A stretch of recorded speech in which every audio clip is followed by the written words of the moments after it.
Welcome everyone to the Darkside Mustangs A Cup Series. It is the All-Star race tonight from Texas Motor Speedway. Right now, what we're seeing is everyone preparing for the All-Star Open.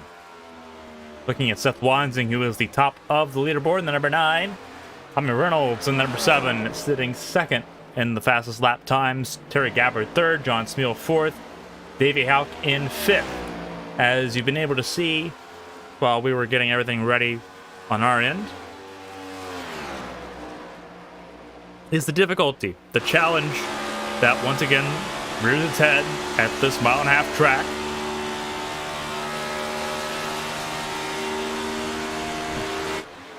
It'll be interesting to see how everyone kind of addresses and faces the difficulty here, with it being an exhibition race, with it being the All-Star race. Having done some laps here, seems like the best approach is to kind of leave it a little bit half throttle until you get out of 4. Don't touch the white line like what Seth just did. You saw the bobble there, but he's able to keep it there. The way this car unloads, it's so unstable when it unloads, and it kind of creates an issue. The further you are on the outside, you can kind of get away with it, but the outside isn't as appealing here at Texas because it's not a symmetrical mile-and-a-half oval. Turns 1 and 2, for those that are familiar with Indy Arcs, will know very well that the turns 1 and 2 are a lot flatter, a lot wider, but a lot flatter. It's not as progressive. It's not as quick as 3 and 4. 3 and 4, you can kind of run on the outside of 3 and 4, but 1 and 2, it's a lot different story, and that's what everyone's really having to try to figure out here is really what do you do here?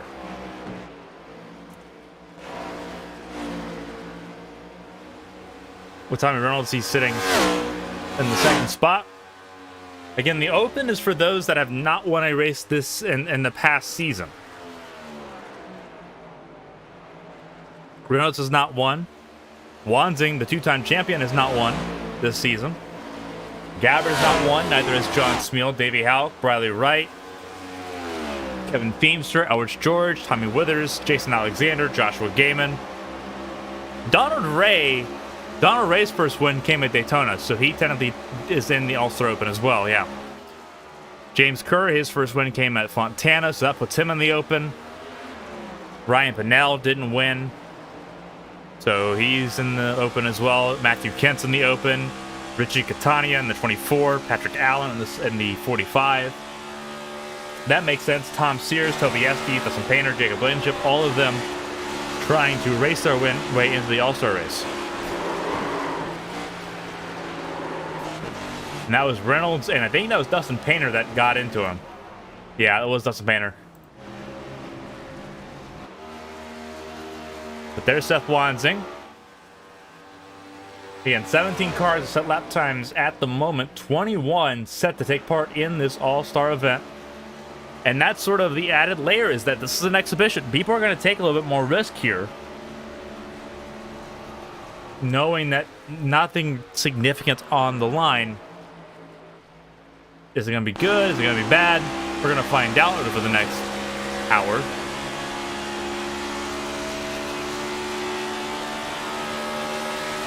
Right now, looking at how it was and kind of using my time on track as a bit of a barometer, it's going to be really difficult, especially in traffic, to be full throttle. And the way this car unloads, especially out of 4, you're going to want to kind of modulate your throttle and wait for the car to be completely out of the corner before you go back to full throttle. Otherwise, it could be a really rough day.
And riding on board with Seth Wanzing here with about 6 minutes left in practice. Justin Painter's set the 18th lap time. Puts him down at the bottom of those that have run a lap time so far. Blankenship, SDs, and Sears have yet to run lap times. Neither has Jonathan Homebrink, who just joined. So a big group of cars trying to make their way into the All-Star race from the open.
There's a good example of what I was talking about. Full throttle before the car unloads completely and it snapped. He did a really good job keeping it off both the inside and the outside wall. Easy to overcorrect or for it to just spin out of control. But he's come to a rest near the tire barriers anyway.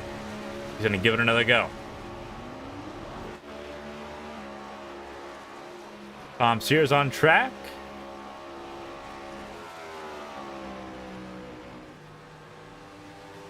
Here we go. Unique look for Tom for this race. He's going to try to race his way in.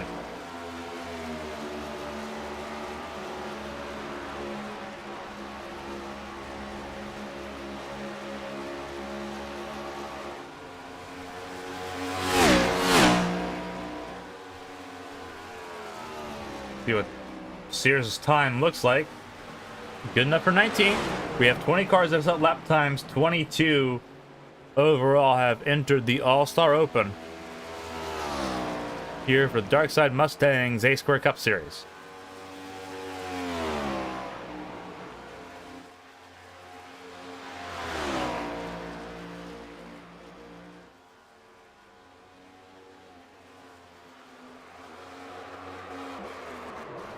You did a good job trying to save it there, but loops it around, and into pit lane he'll go.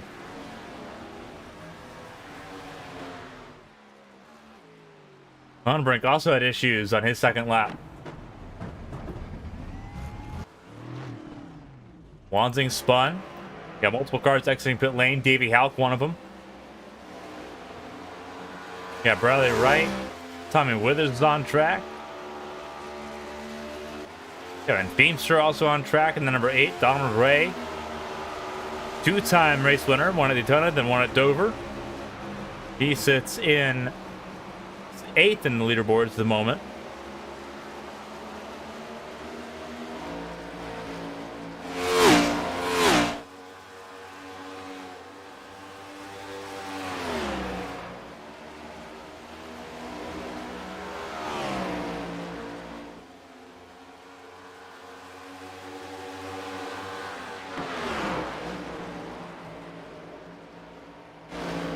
Donald Ray just jumped the 4th fastest.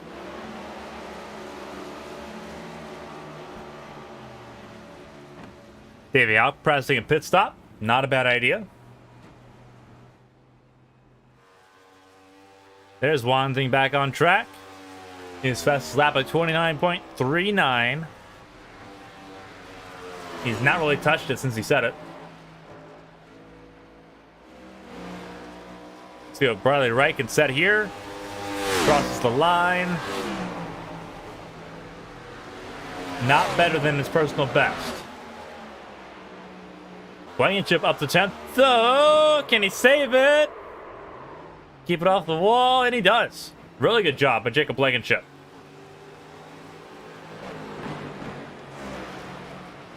Car stepped away from him out of 2.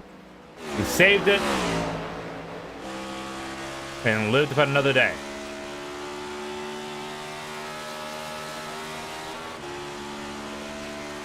Feimster up to 6th. So lap times beginning to fall for some of the guys in the mid-pack that are trying to make their way in. Gonna be an interesting game to see who's got the most pace as we get ready to wrap up practice here. Feimster comes down to the apron.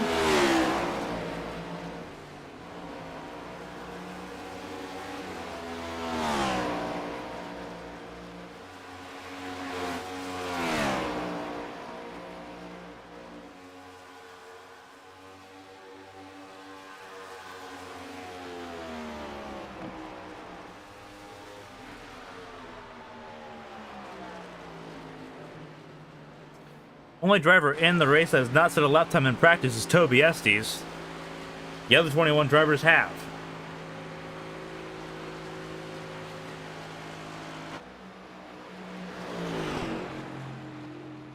But that will end qualifying here.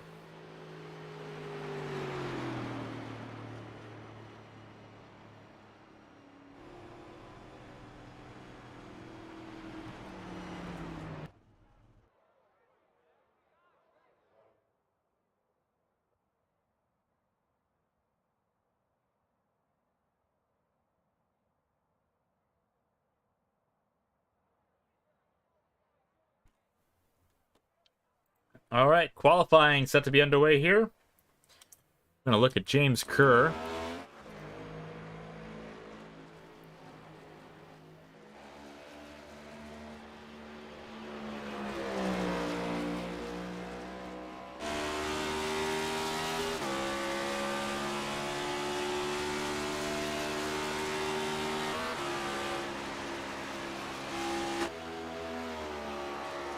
First car on track, James Kerr. Tommy Reynolds also on track, as well as Kevin Feimster, Joshua Gaiman, and John Smeal at the moment. The Kerr and Reynolds will be the first ones to set lap times. They're almost right on top of each other, too.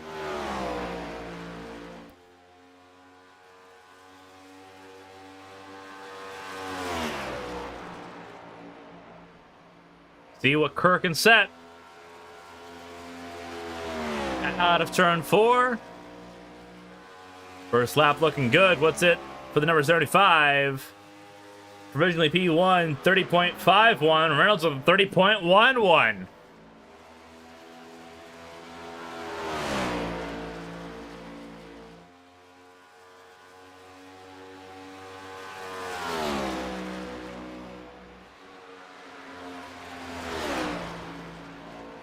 Gaiman's about to finish his first lap. Second lap underway. Gaiman goes P2. What was Reynolds' second lap? 29.78. Gaiman might be able to match. No, he won't. Immediately switched to him and jinxed it. Feimster up to P3.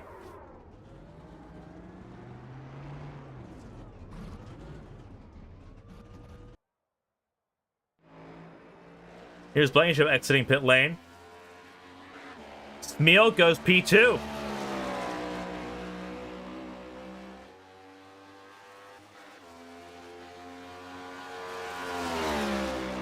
Ray goes P3.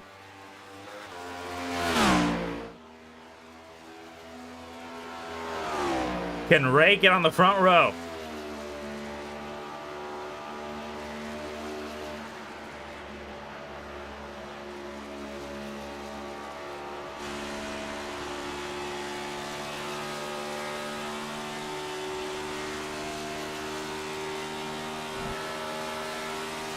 It improves, but not enough. Alexander takes third away. Blankenship's on his first lap. 9 cars to set lap times. Blankenship's first lap, P5, 30.19. George goes P10.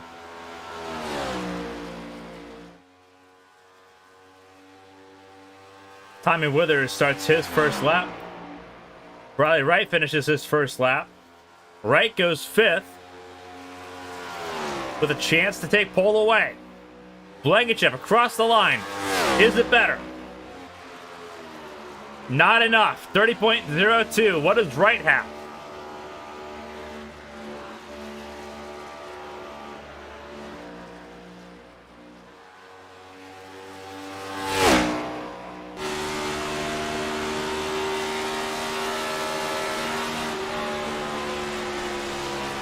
Wright goes P5.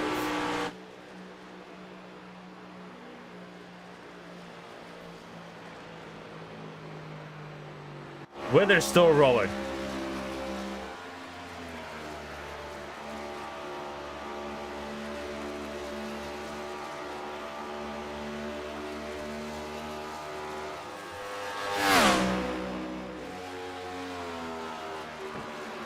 Withers to the top of the board. 29.76 for Tommy Withers.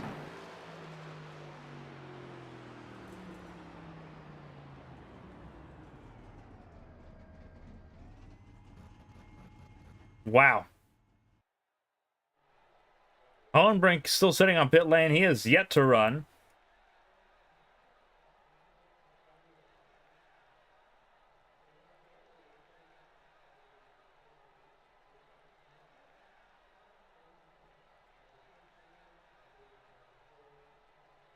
Sears, Catania, Wanzing, Allen, Hauk, Pinnell, Gabbard, Estes, and Hohenbrink have yet to set a lap time. 13 have out of 22.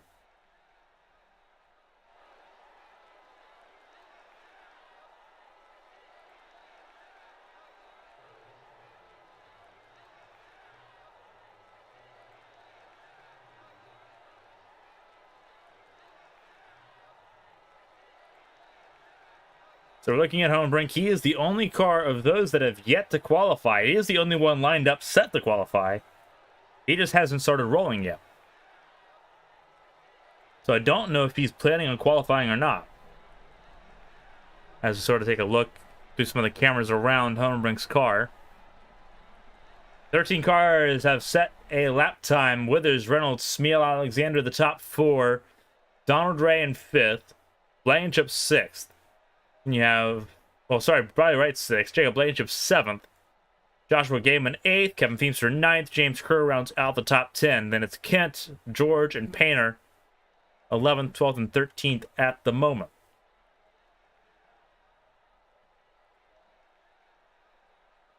If they're going to run a lap in qualifying, they have to do it quick. They're down to 3 minutes and 30 seconds to get 2 laps in the books. You need at least 90 seconds to be able to do it.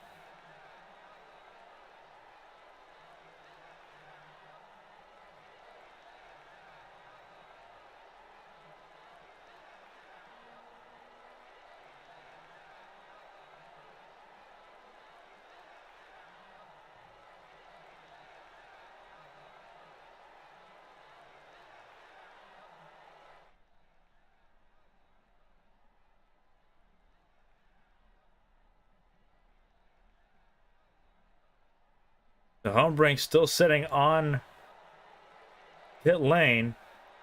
Less than 3 minutes left in qualifying.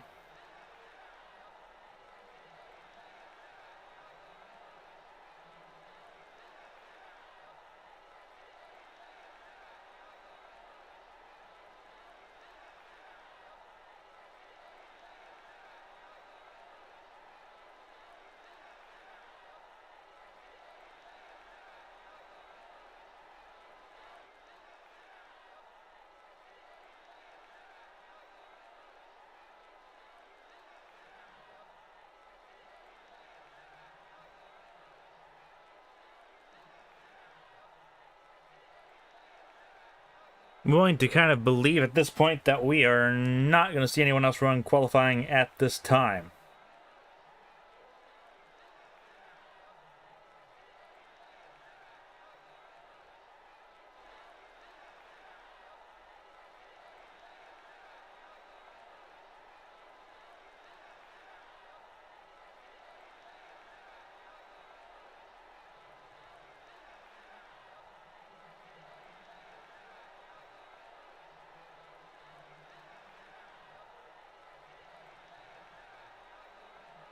This is going to be interesting. Looking. Can I fan vote for myself? Can I fan vote my way in as a commentator?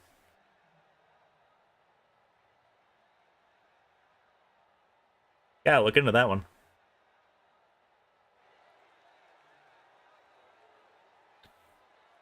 Yeah, I don't believe any. I believe the 13 that have qualified will be all that qualify. Everyone else ready to let it all kind of fall as it sits at the present moment.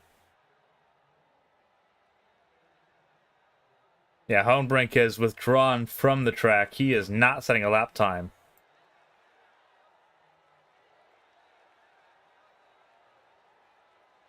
Down with less than a minute remaining. No one else has made an attempt to even try. So it looks like the top 13's been determined. Sears, Catania, Wansing, Allen, Hauk, Pinnell, Gabbard, Estes, and Hohenbrink will round out the remaining 9 spots.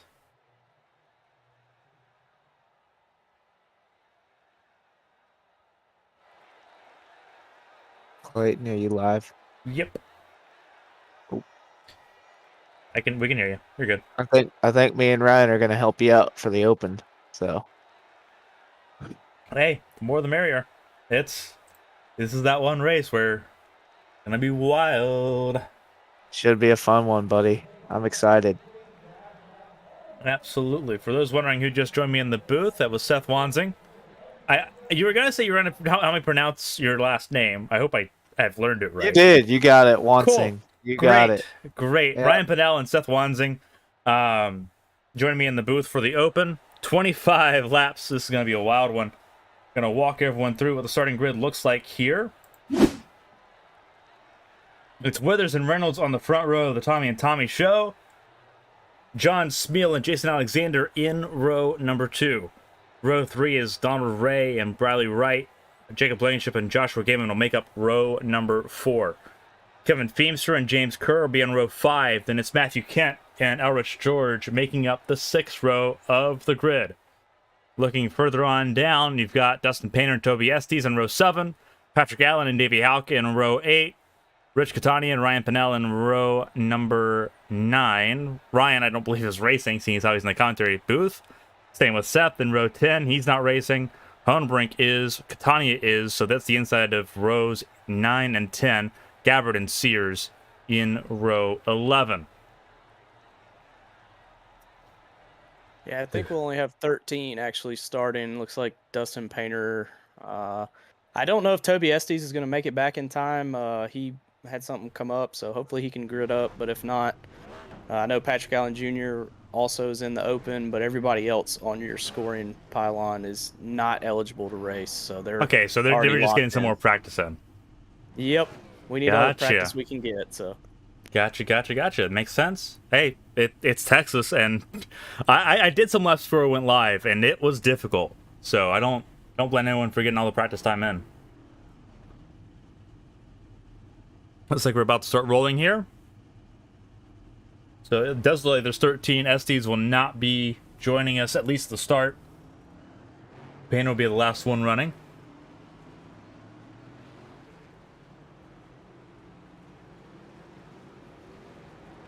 So Ryan, for those that are not familiar with the All-Star Race format, kind of walk us through what we're going to be expecting here. Obviously 25 laps for the Open, and then we have a fan vote. Kind of just walk us through what we're going to be expecting here tonight. Sure. So yeah, the All-Star Open, we have 13 in the field. Hopefully Toby and Patrick Allen, maybe they just missed the start and are going to start, a little late. But either way, 13 to 15 in the Open. It will be 25 green flag laps only. Caution laps will not count in the Open.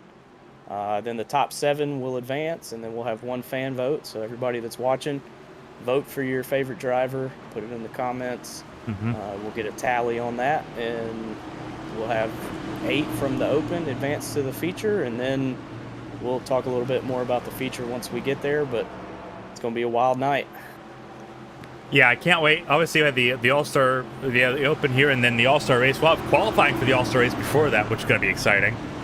But we're about to come out of turn 4 here. Withers and Reynolds chopping at the bit to try to get this one started. They're in really good position. The fronts where you're going to want to be. Dirty Air will be absolutely brutal at the beginning with everyone trying to find a lane here at Texas. Pace car is off. It's Withers and Reynolds. They're going to be going to get the green flag. Green flag in the air. And we're underway here at Texas.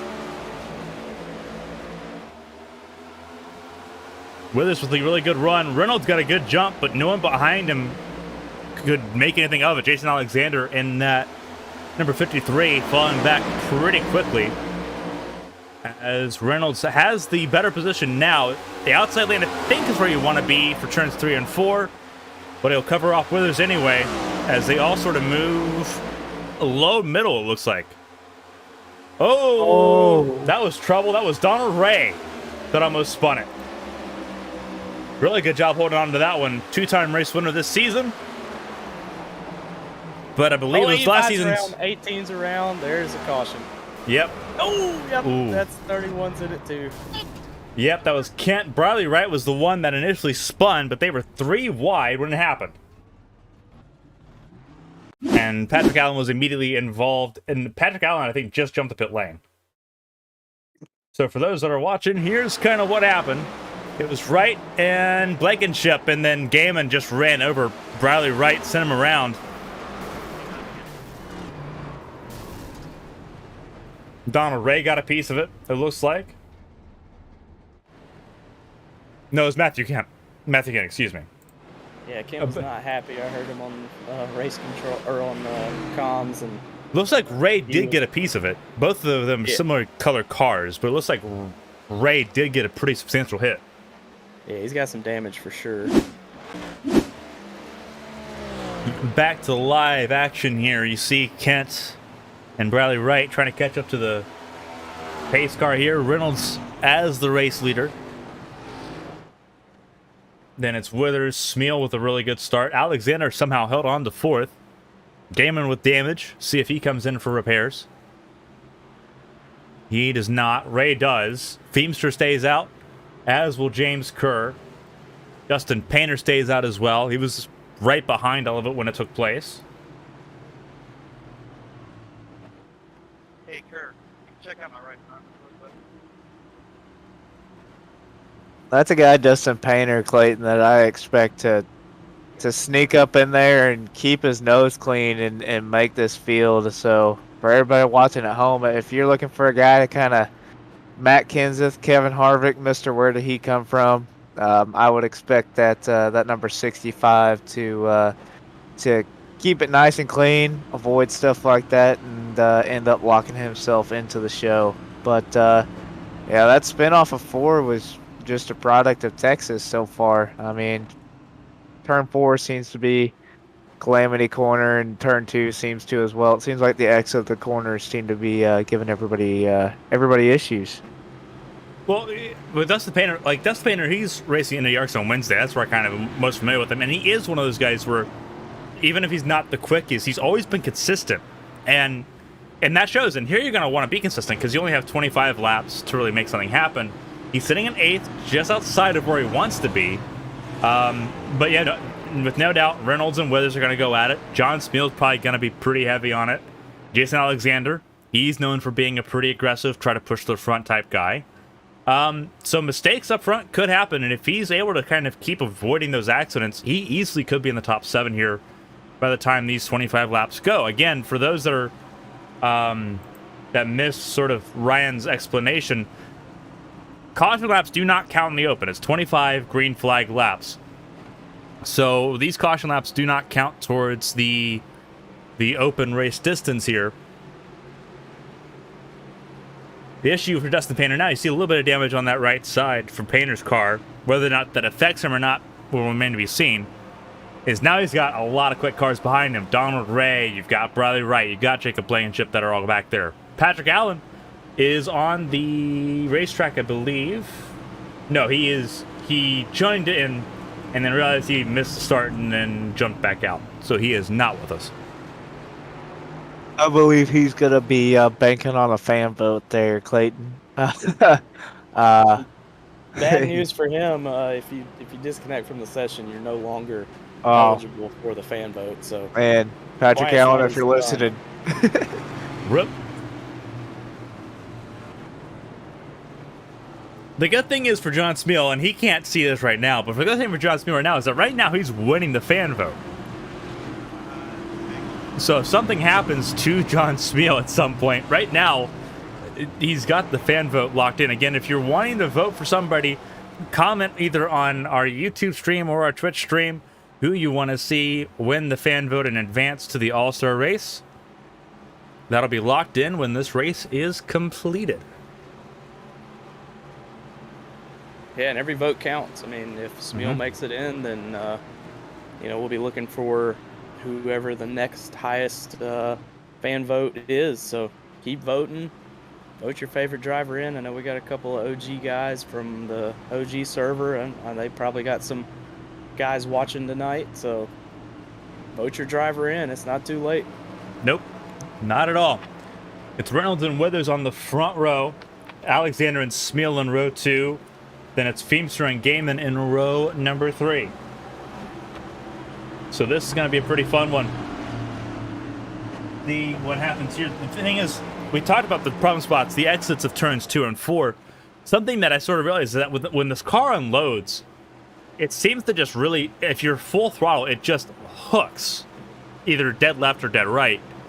You kind of have to blip the throttle a little bit when you know you're coming to the exit to make it happen. So I wonder how many drivers, and I wonder if it changes the higher up the track you go, because it seemed to me when I was practicing, trying to understand what it was in the feed tonight, the higher up you went, the worse it got. So I wonder how everyone's sort of handling that, and it'll be interesting to see how that evolves once we get to the Open and into the actual All-Star race. But right now, it's Withers and Reynolds. Reynolds with a really good jump to get us back underway here for the first restart of the Open. Reynolds with a really good jump. That helps Smeal out a ton as well. But Withers hanging on there on the outside, trying to stay there. Smeal cleared himself. 53 in the wall. Yeah, that was Alexander, who was already struggling on these restarts. Didn't like being on the outside lane. And he is really struggling. He's going to go around. He's losing it. Yep, there we go. And that's a huge problem. A lot of those guys use fast repairs too, Clayton. Yeah, we saw Donald Ray was in it. It looks like Dustin Painter was in it. Yeah, Dustin Painter definitely got some damage, but he missed the first one, so he's got a fast repair left. Yeah, Donald Ray's going to need his whole family to vote for him now. That's that's rough. Looks like He's Irish already... George missed it. Beamster did not. Yeah, that was a big wreck. You just saw Jaco just got loose, and these cars, you can't overcorrect them. When you do, they just snap on you, and that's exactly what happened, and the rest of the field was just along for the ride. Yeah, we'll go back and look at it. I mean, we saw it as it happened. Alex, the moment he tagged the wall, we assumed that it was almost done and dusted for him. And he just drove it in way too hard into turn 3. Again, we'll look at it back here. He did a good job trying to save it. He ran out of space to make it happen. So we're actually going to go back a little bit further here when he tagged the wall. Because he tags the wall out of 2. And I don't know why, but he tags the wall a second time, which makes me kind of believe that he almost lost it completely there. And he just goes down, touches below the white line where that apron meets, and that transition is rough here, especially in 3 and 4. Ray had nowhere he could go. Matthew Kent did a really good job of avoiding everything. Dustin Painter, he got a piece of it, but he has a fast repair he can use here. Yeah, it looks like the 85 of Jacob Blankenship has disconnected, so his night is done. If he got any votes, they will be voided as he has left the session. So we only got like 12 cars left, and no idea how many of those have fast repairs left. First lap, I tried to check up for you, but you checked up a lot. And then when I listened, So we got some votes for Donald Ray. We have votes for Withers. I got votes for John Smeal. All three of them still very much in contention here. You got Withers in second, Smeal in third. Donald Ray probably going to need it here. He is sitting in 10th, still getting repairs done. His open is probably over otherwise. But, again, the important thing is that you do not disconnect. If you disconnect, as Ryan said, you void your votes. So you've got to hang in there at least a little bit. The open. If you disconnect, you lose any chance of the fan vote. So even if you're sitting on pit road, your race is over, stay in the session. You may still be able to get in fan vote. You hear the echo of race controller kind of echoing sort of everyone what the fan vote really means. I muted Seth. I think my voice was coming through Seth's mic, so that's. I believe that's so. my I bad. haven't seen. I haven't been able to kind of go back. I've been too focused on the race, kind of figuring out who's got what. Sorry, I'm not sure why it does that, but No, you're try good, to man. fix it up. Hey, it's the open. It's the All-Star Radioactive, race. baby. Right? Right? Thought about doing that for Indy. That'd be fun. Right? Man, one guy that's sneaking up there, though, guys. Someone that's usually pretty quick, and I have no doubt he'll figure it Yeah, out. looks like tonight, Boss and Donald Ray both are sitting on pit road, so they're hoping that their fans vote them in here at this point, because both of them look like they have extensive damage that it's going to put them some laps down. But one good thing, caution laps don't count. So you're sitting here on pit road getting repairs done, and you're not actually going any laps down because the laps don't count. So, Yep. as long as they don't have too much of an extensive repair, they could actually get back in this thing and maybe only be a lap down or two. Yeah, that's sort of the great thing. And that's why, for those that are wondering, that's why the leaderboard is shuffling the way it is. Because it keeps resetting the laps. So everyone's going to keep shuffling forward as the laps reset because, again, they don't count. So for those that are kind of confused, why is there a roulette wheel in the top 10? That's why. But that is sort of the saving grace for Ray and for George. They are on pit lane. George, it looks like a lot of his damage is going to be on the left side. We can't really see it from here. You see the damage of Donald Ray's car. The front of that car is completely gone. And we are about to go back to green. The lights on the pace car are off with Reynolds and Withers up front once again. Reynolds took the lead at the start. Hasn't given it up yet, but we've only completed 2 laps. So we'll see what happens in the long run, and neither of them have pit. Top 5 have not pit. James Kerr and that 75, the last car to have not pit so far. Yeah, hopefully they get some green flag racing in here. Otherwise, it's going to be a late night. Well, it's going to be a late night, but also you don't really learn anything if it stays yellow. I mean, you got to get some green flag racing, especially around cars as we're going green here. Tommy Reynolds gets a really good jump there. Reynolds has been phenomenal on these restarts. Anytime he's been out front, anytime he's been in the season, he has done a phenomenal job. Especially on the restarts there, and that was no exception. John Smeal did a really good job staying up with him. Gaiman abandoned Withers as soon as he could. Briley Wright jumped James Kerr there. So Briley Wright's in 5th. Got Kerr 6th, Painter in 7th. He uses patch repair, but he's in 7th. He doesn't have to rely on a fan vote at the moment, which it looks like it's going to go to Donald Ray as it sits right now. Yeah, that's a good guy to get the fan vote too. Jacket does a lot for ARCs. Z-Bucks gets a little loose. Dustin Painter he saved it though. Good save there by the 65. Got a nice little battle for 4th. Nice little battle for 4th, and nice little battle for the last transfer spot in the open. You see, it's Gaiman. Battle for 4th, Gaiman, Wright, Kerr, and Feemster.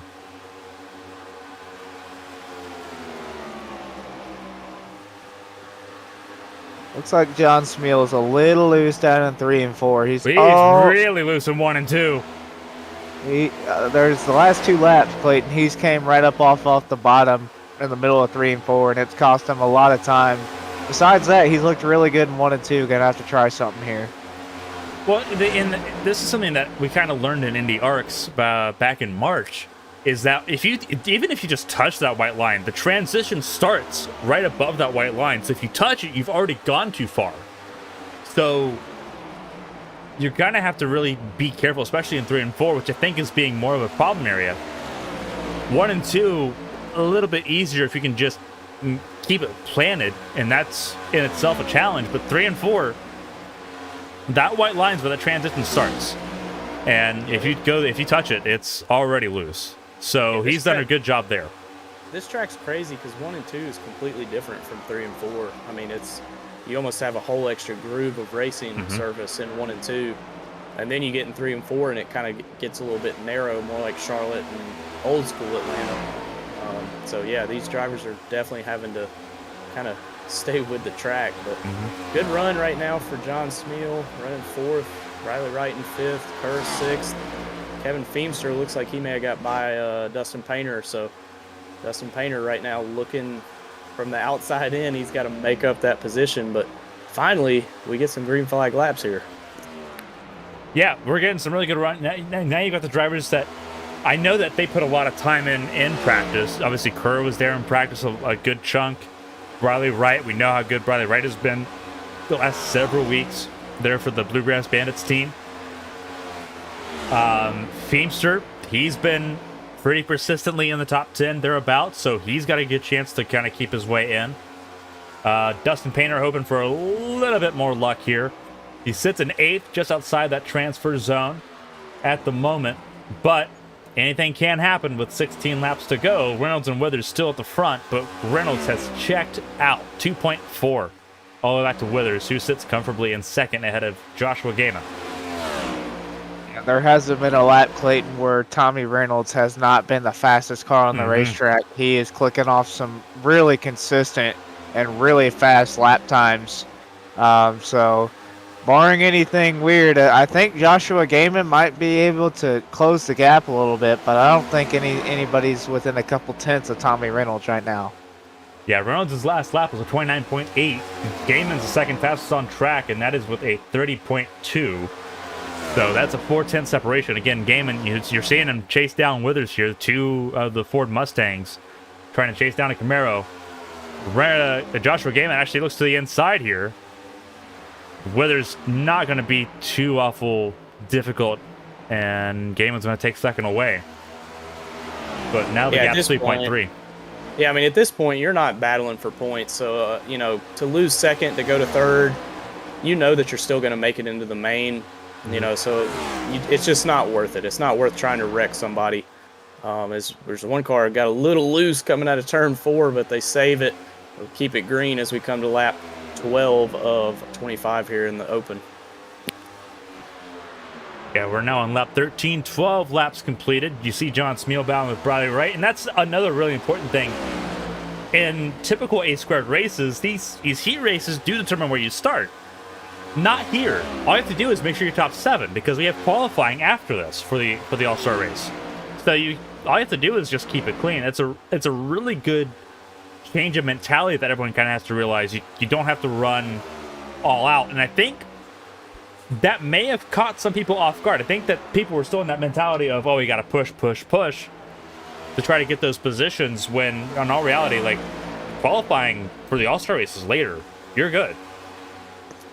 Yeah, and if you're not looking at it, Clayton, look at 6th, 7th, and 8th. Man, what a battle. There. I'm with you. Yeah. what a freaking battle there for the transfer spot. You got James Kerr, Kevin Feemster, and Dustin Painter. All 3 run very often in the OG Racing League that some of our ARCS guys run, when we're not having other races going on. So what a hell of a battle there for the transfer spot between 3 really good friends from a different league. Yeah, right now Feemster's in 6th. Kerr's got that last transfer spot in 7th. Painter trying to get his way in. I get 2 Mustangs and a Camaro. Those are the 2 more prominent manufacturers in the open right now. As you look at the timing screen, Reynolds has got a 4.6 second gap on Gaiman. That gap is not going down at all.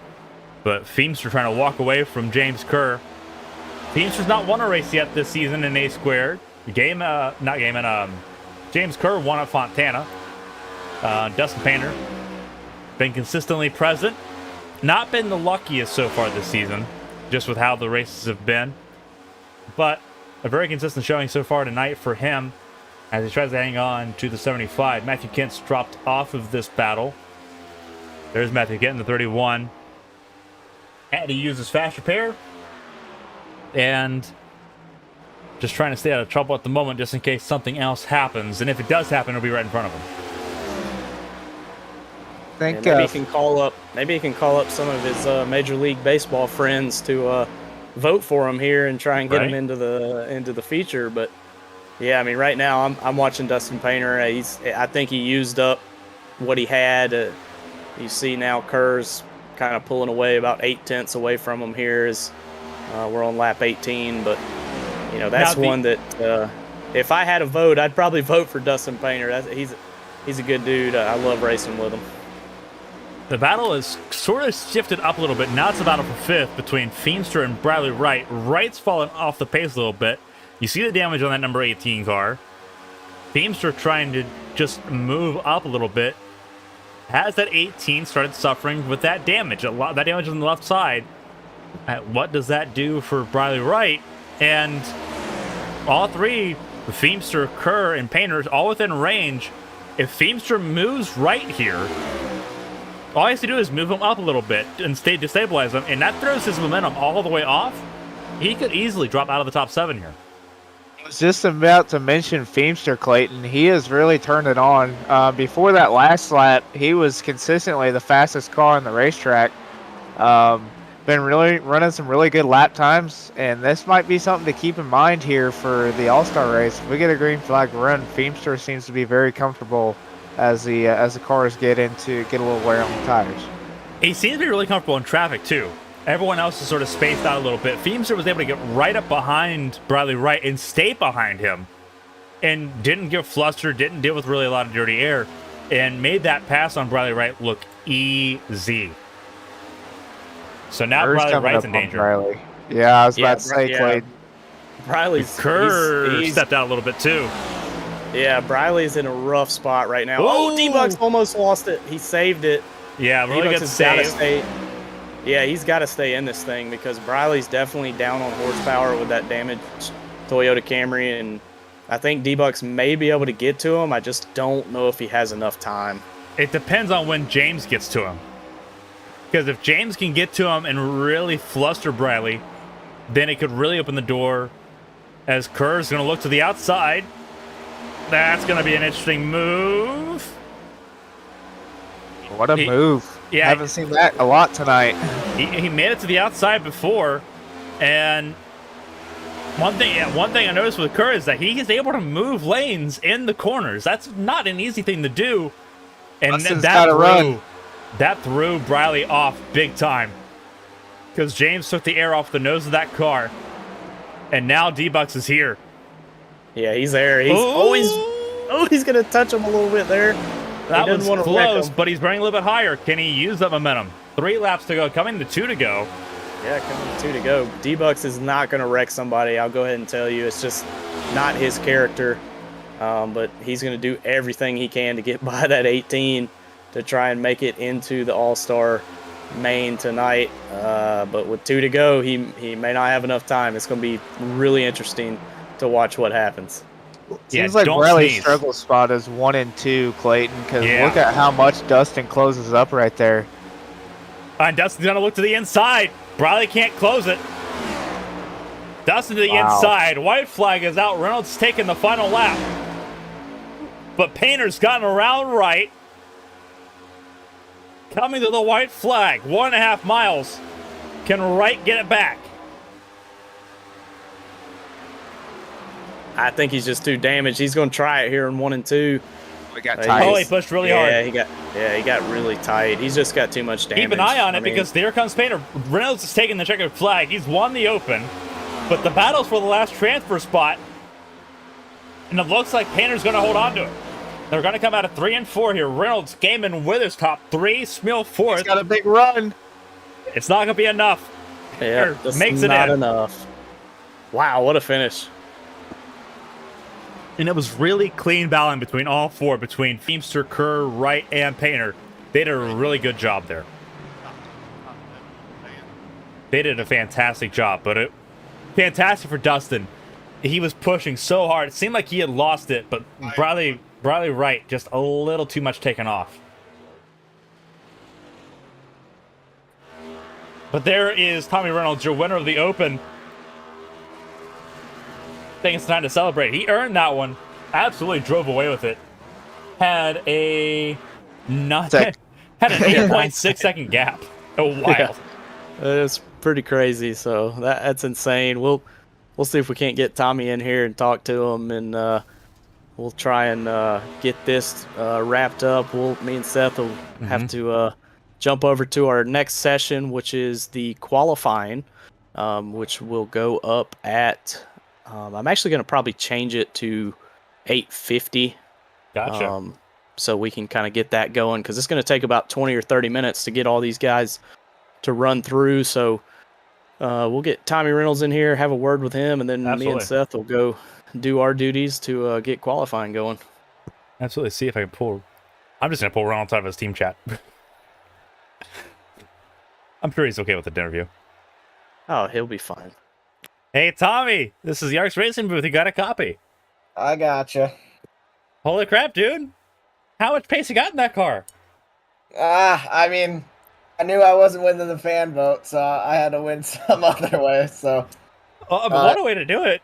That was quick. And you were consistently quick, too. How much time did you put into it in practice? Like, how quick was it for you to be able to kind of put that together? Because you were consistent. I'm going to be honest with you, 1 or 2 hours. It looked like you put some time in, because, like, especially once we got the green flag running, you were within, like, 2 or 3 tenths every lap of your best. I was like, holy cow. So, like, obviously, like, now that you've got some experience with the green flags, qualifying is going to be a bit of an interesting experience, because you have to come down pit lane. Have you practiced anything for that yet, or are you just kind of just waiting and see if you can watch other people do it and see if you can do it better? That was my goal, because my first plan was to try and make the show at first, and then I was going to go from there. And so I'm hoping I can see a couple other people do it before I do it, but we'll go from there. Well, Tommy, congrats on winning the All-Star Open. That's the surefire way to get yourself into the All-Star race. What are you expecting out of the All-Star race? Like, obviously, we'll have more cars in the All-Star race, but what are you expecting out of that? With it being obviously 50 laps, do you expect that the car is going to get a little bit better as the race goes on, as it gets darker, or what do you think the car might get a little bit looser?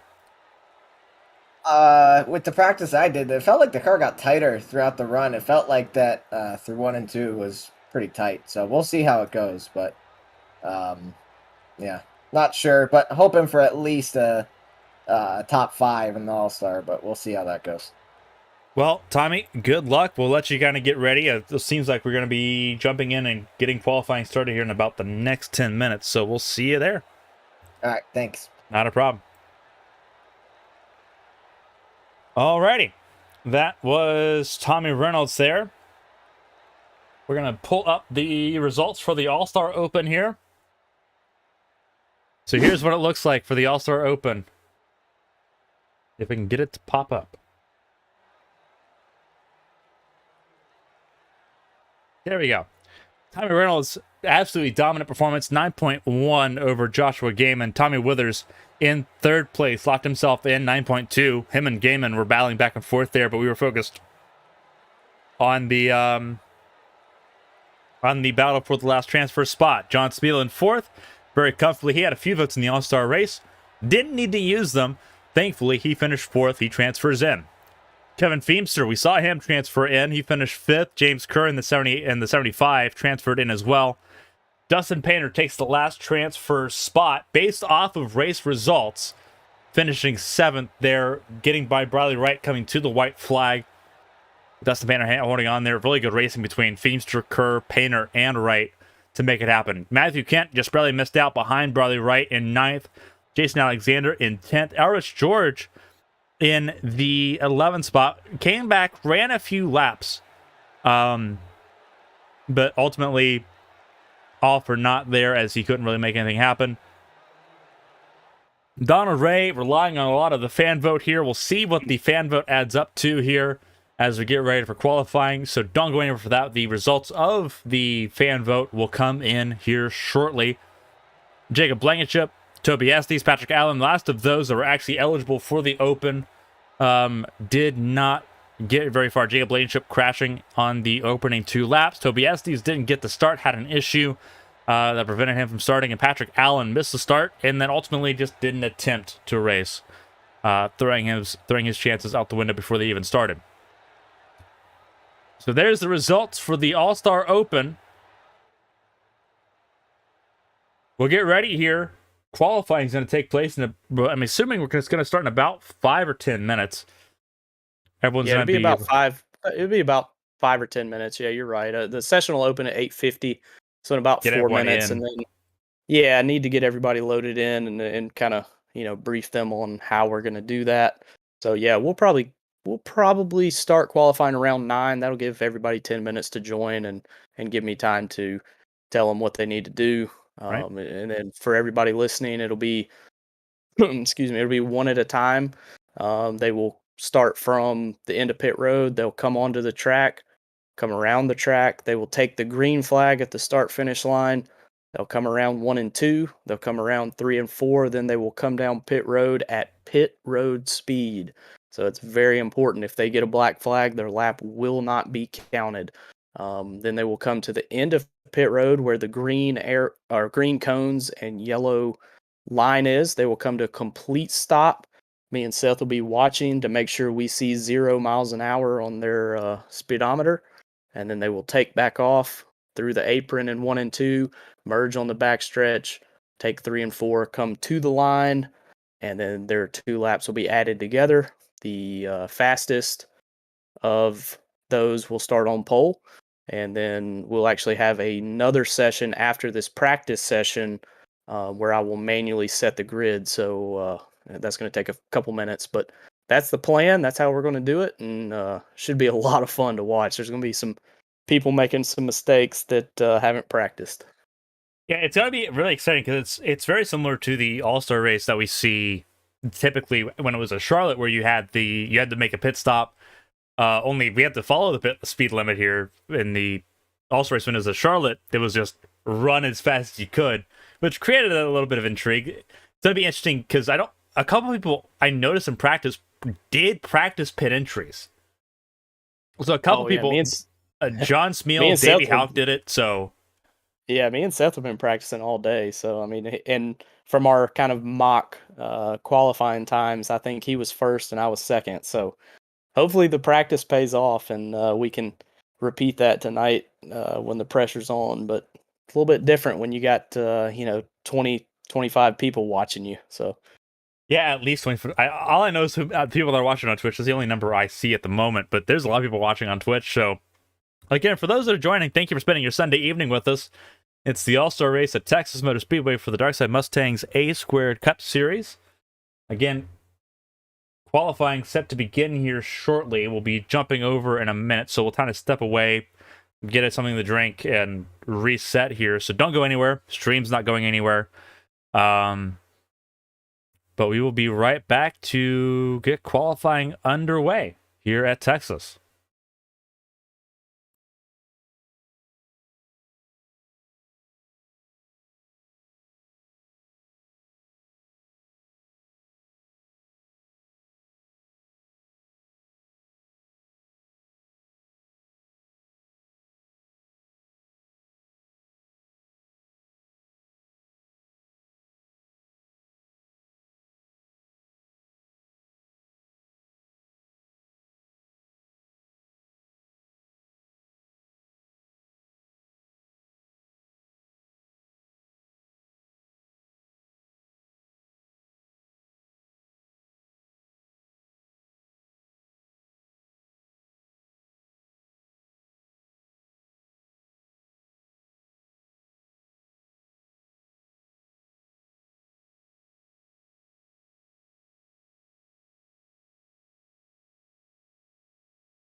Welcome, everyone. We're back. We're ready for qualifying here for the All-Star race. I'm Clayton Hardy. Alongside me for the All-Star race will be Toby Estes. He's a race winner this season in the A-Square Cup Series. Did not get to start the Open, unfortunately. Had a bit of a technical issue. But Toby, thank you for spending your evening with us up here in the commentary booth. Yes, sir. It's going to be an exciting one. I'm really excited for the qualifying, honestly. I think it's going to be cool. It's going to be definitely, I think, unique. Qualifying is starting in about 5 minutes. I believe Don Ray has won the All-Star vote. Double checking to see what those results are. I haven't seen anyone join the session to indicate who's won one way or the other. Something that I'm kind of keeping an eye on is a bit of banter back and forth between Matthew Kenton and Bradley Wright. Both of them were involved in one of the early accidents that kind of took Matthew Kent out of contention. Matthew Kent vocalized his displeasure. Bradley Wright's like, I didn't really have much of a choice there. Obviously, we saw it, everything. We reviewed it when we had Seth and Ryan up in the booth.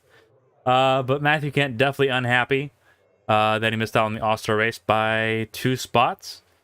We'll see if anything comes of that. Keep an eye out on that one. For those that have tuned in a little bit late, again, thank you for spending your Sunday evening with us. Here's how qualifying is going to run. And Toby's practiced this. Obviously, he was preparing kind of to be in this sort of thick of it. So qualifying is you have an out lap, then you start your timed lap. You'll complete most of your time lap. To end your first lap, you have to come down pit lane at pit speed. So if you haven't practiced pit entry, it's going to be a bit rough. You come down pit speed, you do not hit your pit box, you go to the end of pit lane and come to a stop. You have to come to a stop at the cones at pit exit, and it can't be a rolling stop. It has to be a complete stop. Once you make a complete stop, you will accelerate once again, and you will complete that second lap. The combined lap time of that procedure will be your qualifying time. And those that can do it the fastest will start at the front of the field. Toby, you've done some practice, obviously, kind of preparing for the All-Star race before whatever the issue took place that prevented you from starting.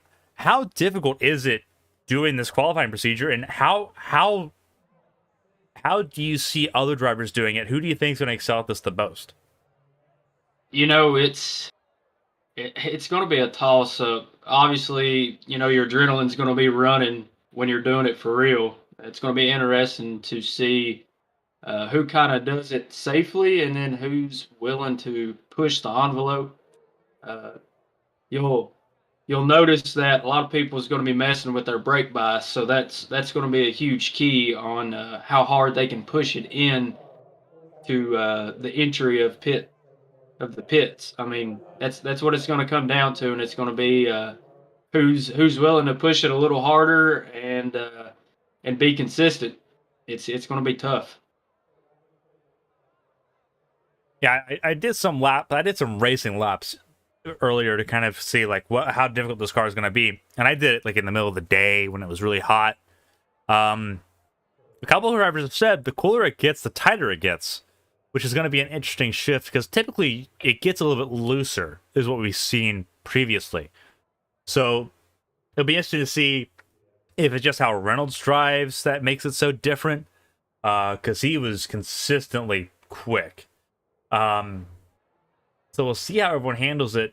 Again, you see the sun setting here at Texas, about to shift in the nighttime. It's going to be exciting. Qualifying beginning here shortly. No idea the qualifying order. We're just going to figure that out as we get to it. And then we'll be fed the qualifying results, and we will go from there. So it's going to be it's going to be interesting on the out lap from when you exit the pits to see who. Maybe if people try to stay closer to the inside on the back stretch, or if they try to duck closer up to the wall, I really want to see if there's that big of a difference into that. the philosophy that I use, and I do a lot of open wheel stuff, so it doesn't really matter to me. But typically the philosophy that I've always treated here is that you wanted to run as close to the outside of 3 and 4 as possible. Kind of build up all the momentum going into your first time lap. But with how this car is, you can't full throttle it out of 4. You have to sort of blip the throttle, otherwise it'll snap loose when it unloads. It's kind of what I kind of felt there. So I have no idea what lane people are going to run. I guess we'll find out. It's going to be an interesting school of thought. A lot of people ran the inside in the race, but I wonder if people are going to take that gamble in qualifying here. It's going to be interesting. Personally, I would take the gamble. I would run the outside, just because if you make it stick, it's going to be worth it. But I don't know. I don't know who all feels comfortable. Obviously, you have Ryan Pennell, you have James Kerr, Jonathan Hohenbrink, Tommy Withers, Seth Wansing, Rich Catania, Tommy Reynolds, John Smeal, Kevin Feemster, Dustin Painter, Terry Gabbard, Joshua Gaiman. I feel like we're missing a couple people. Yeah, earlier today when we was doing a couple practices and Ryan was keeping up with the times. I think Seth is going to be the guy to watch here in qualifying. That's sort of what Ryan said. Ryan said that Seth was the fastest of those that had practiced earlier. So it'd be interesting to see if anyone can kind of match him. Surprised that Breo isn't attempting this at all.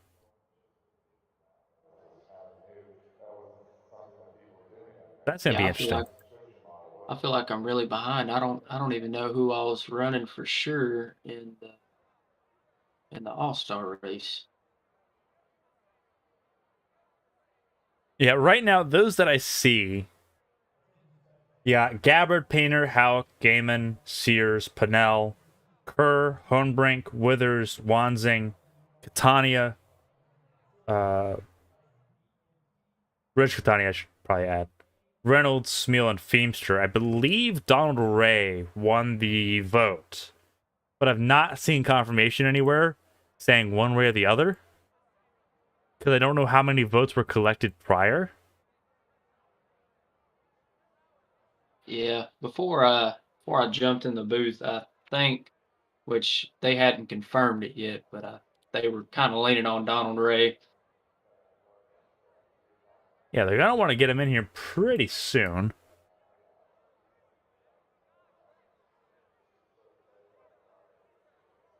I'm assuming that's what they're trying to figure out. So everyone kind of gets to enjoy the scenic views of Texas Motor Speedway. It's a bit more scenic than what's going on in real life right now, for those that are kind of balancing between our race and the real life All-Star race, which is not going good.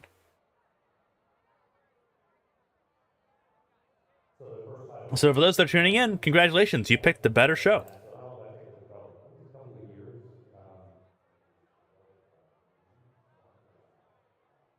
Yeah, it's looking rough right now. Yeah, for everyone that's tuning in still, we're still in a holding pattern, kind of figuring out who's doing what.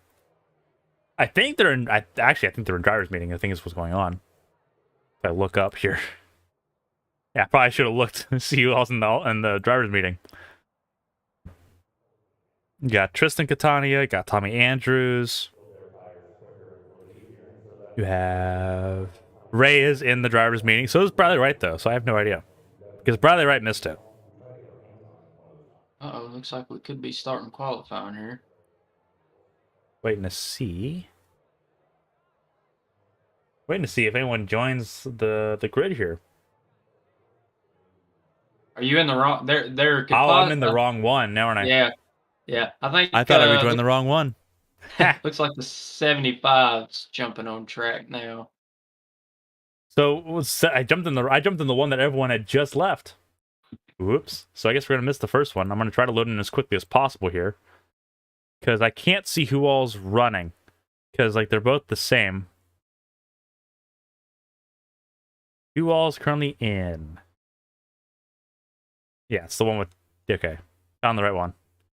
Because I joined the one that Seth and Ryan were still registered into. I guess they hadn't unchecked out of that one. Alrighty. Whoops.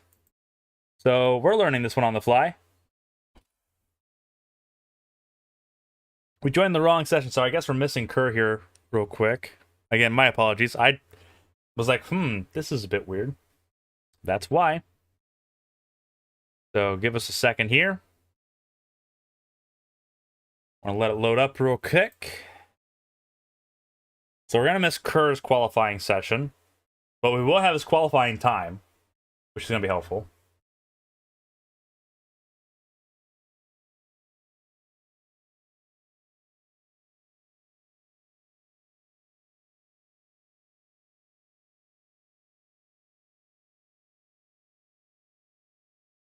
Alrighty. Loading in here real quick. We'll bring coverage back to you shortly.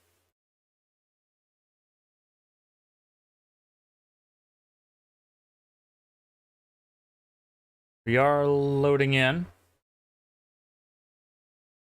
I was wondering why things weren't making sense. But yeah, Donald Ray did win the All-Star vote. For those that are wondering, he did win the All-Star vote, so he will be qualifying. How many cars are in here? Looks like we have about 20. Gonna be a pretty good All-Star race field. Is James Kerr still qualifying?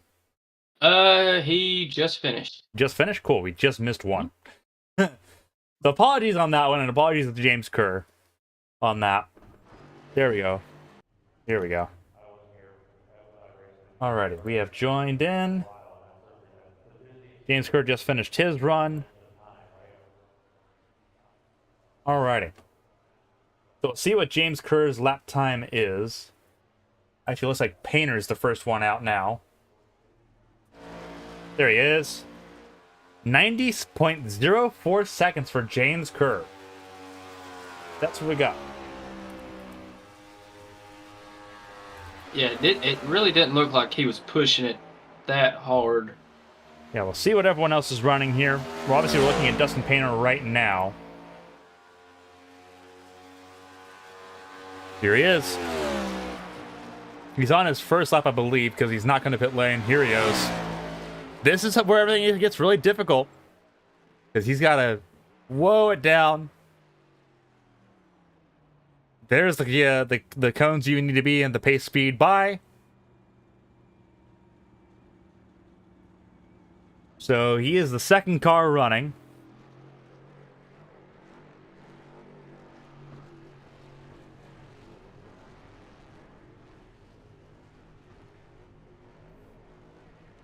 And he's got to come to a complete stop. There's a complete stop. And he rolls, and now he's got to complete the second lap here, and we'll figure out what that time looks like.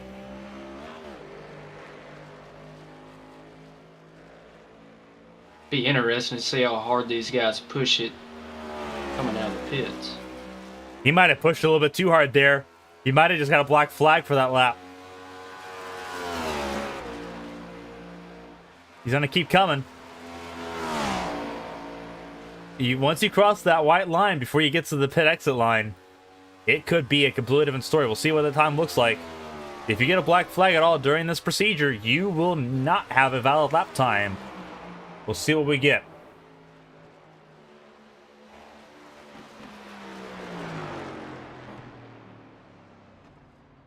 So Painter's lap time, what does it look like? So Painter will rejoin the track here. Gaiman now on track. If someone can feed me this time, so I'm supposed to get message to them, and I'm not sure we've been messaged. So we'll see what that lap time looks like.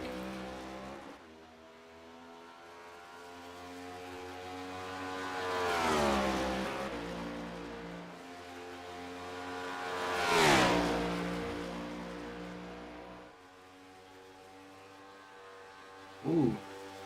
Yeah, he got really loose there to start his first lap. Yeah, and it's so hard going in 1 and 2. You know, the car is really tight.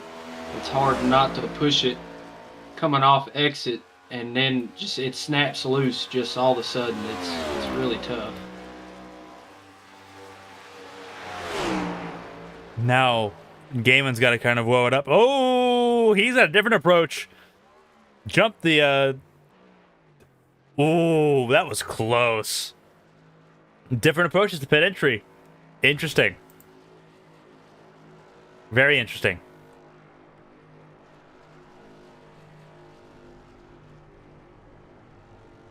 He's going to roll down pit lane here. He's going to come to a stop at the extra pit lane.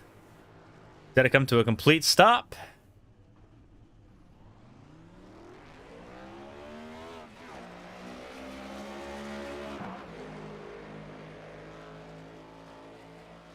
And he's going to roll here.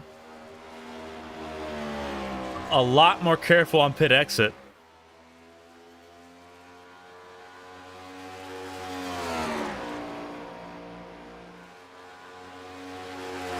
What does this time look like? We'll have to wait and see. But he crosses the line. Third car to qualify. We know that James Kerr set a 90.04. We don't know what Joshua Gaiman ran. But Reynolds is next car up.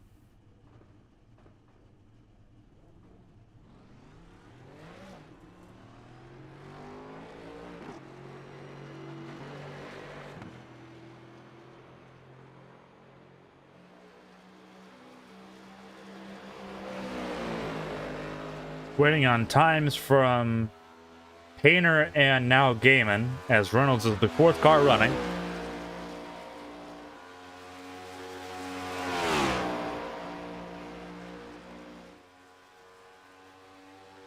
I expect him to push it really hard here. Oh, yeah. Oh, yeah. He's not practiced this, though. So he's kind of just going off of what he's seen other people do. Keeps it low. Runs it a little bit high. I think he's going with Dustin's approach. Try to exit high, or try to enter pit lane high. No, he's going to go with Gaiman's approach, Whoa. and now he is cooking it.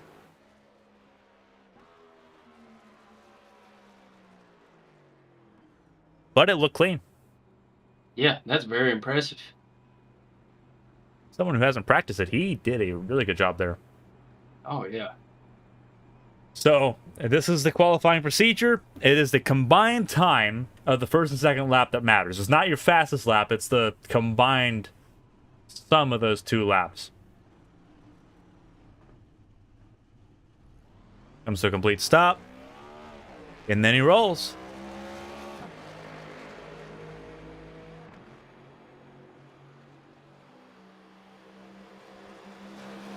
So hard right there with the car being on edge. It's not easy in IndyCars, I know that much. I exited pit lane once in this car, and it was a bit sketchy.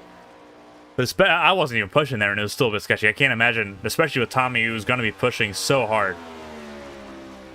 So we'll give you an update once we can. Alrighty.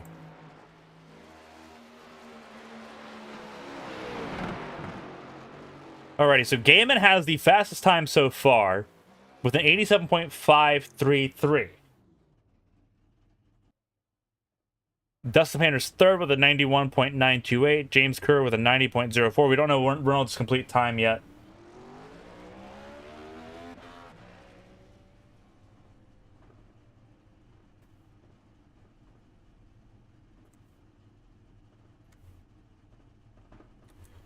We have another car on track here, and it is the 5 of Donald Ray.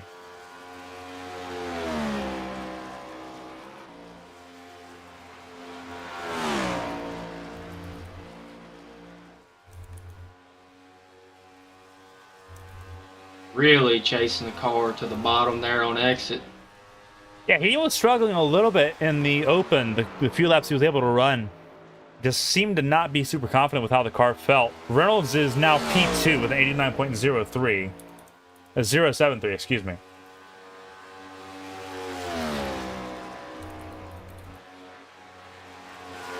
He's going to have to make a lot of time up right here.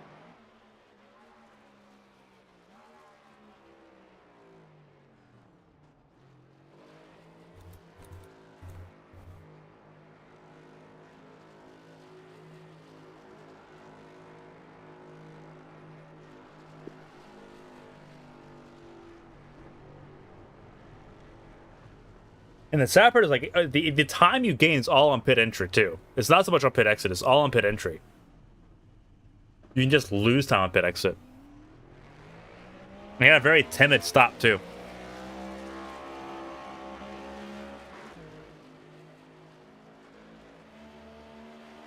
Okay, the inside. It's a very clean exit. I just don't know if it's fast. Looked like he got tight on the first lap going into 1 and 2. Like I was saying, it's got to be really careful going into 1 and 2 with those cold tires. Oh yeah. See what this lap time looks like for Donald Ray.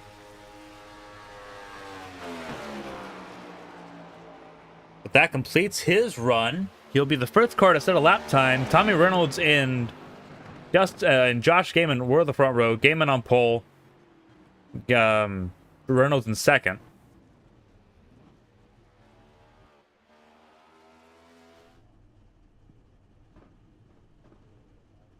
Next car on track is Tommy Withers in the number 6.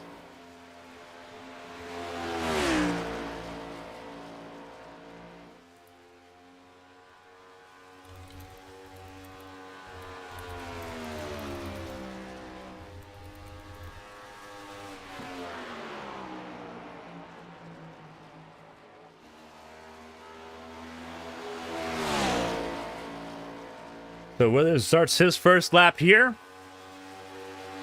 See what we're looking like. So far, so clean. Ooh, and a bobble. Good job collecting it for Withers. And he cautiously makes the pit speed. But that was a very interesting bobble. Yeah, I wonder if he had his brake bias set closer to the rear of the car and it almost kind of made it step out whenever he tried to brake a little bit. So Donald Ray took second place, 88.798. Oh man, I don't know if he came to a complete stop there or not. That's going to be close. Yeah, and if he didn't, it's an invalidated run. And he almost caught the cross the pit exit line too. So it's almost a double whammy here. Because he knows that bobble cost him time entering pit lane. That was a really rough go of it.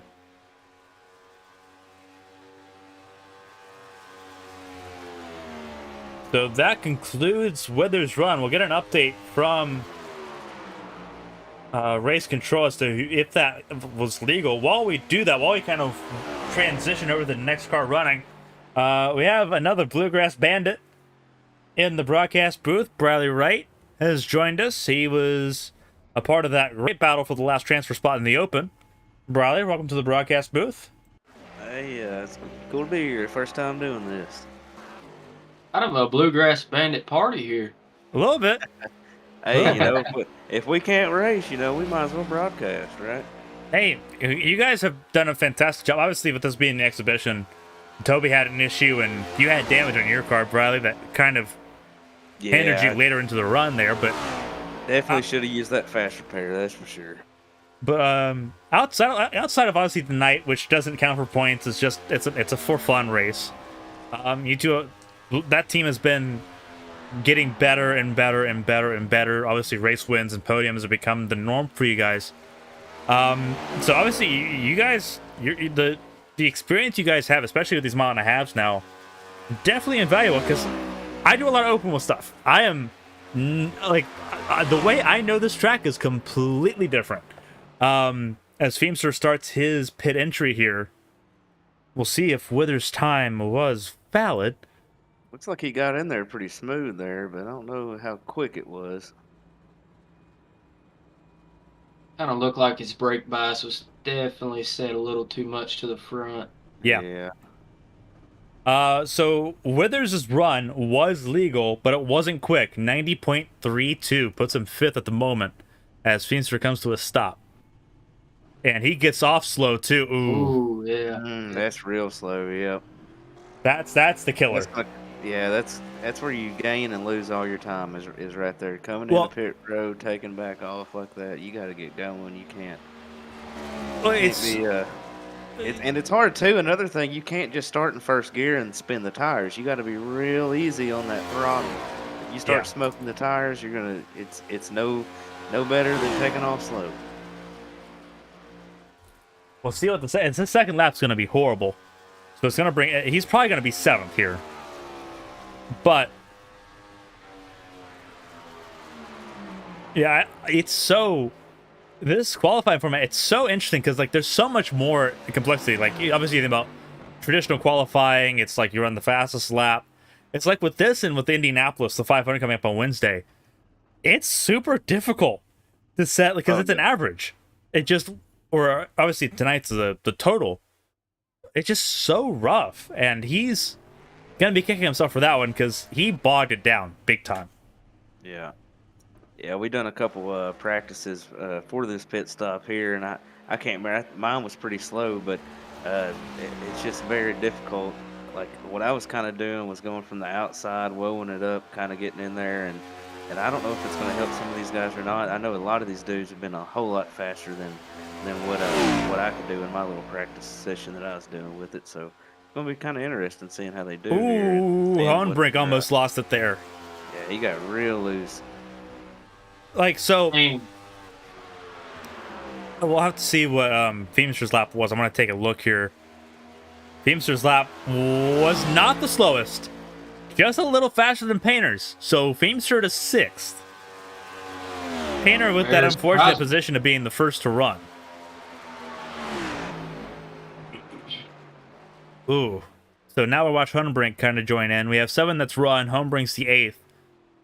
I have to load up. Did a good job doing it. Yeah. But so did awesome. Feemster. It'd be awesome if we could see their pit speed as they was coming in there. That'd be pretty sweet. Might be able to pull that up. Give me a second. That's actually a really good question. I'm not sure why I didn't think about that. I can pull up their dashboard here. There we go. 0 And mileage. yep, he did get to 0, and he stepped out a little bit. Almost like he kind of blipped it a little bit too hard, but he got rolling. That's got to be taking back off right there on that flat surface and not giving it too much and getting loose and wrecking. That's a big deal right there too. So Yeah, it is. hats off to them boys to be able to hold on to it coming through there like that. Ooh, got loose there. Definitely struggling through 3 and 4 there. Yeah, he couldn't make it to the bottom. It didn't look like. So that's what I asked Tommy Reynolds this. He won the Open. What did you guys feel in the, well, I guess Toby, you were in practice. Did you feel like this was going to be one of those races where the car was going to get tighter as the race got in, I guess, as we moved to the nighttime? Or was it one of those things where you thought that the car was going to get looser? I mean, with this track, it's so different. For me, I was expecting it to get tighter, but it's like it went through a tight at the beginning, and then 2 laps it was loose, and then it would go through another transition to where it got tight, and then it was like, just trying to battle with the car the rest well, from where me and Bradley ran practice laps together, it went through a lot of transitions.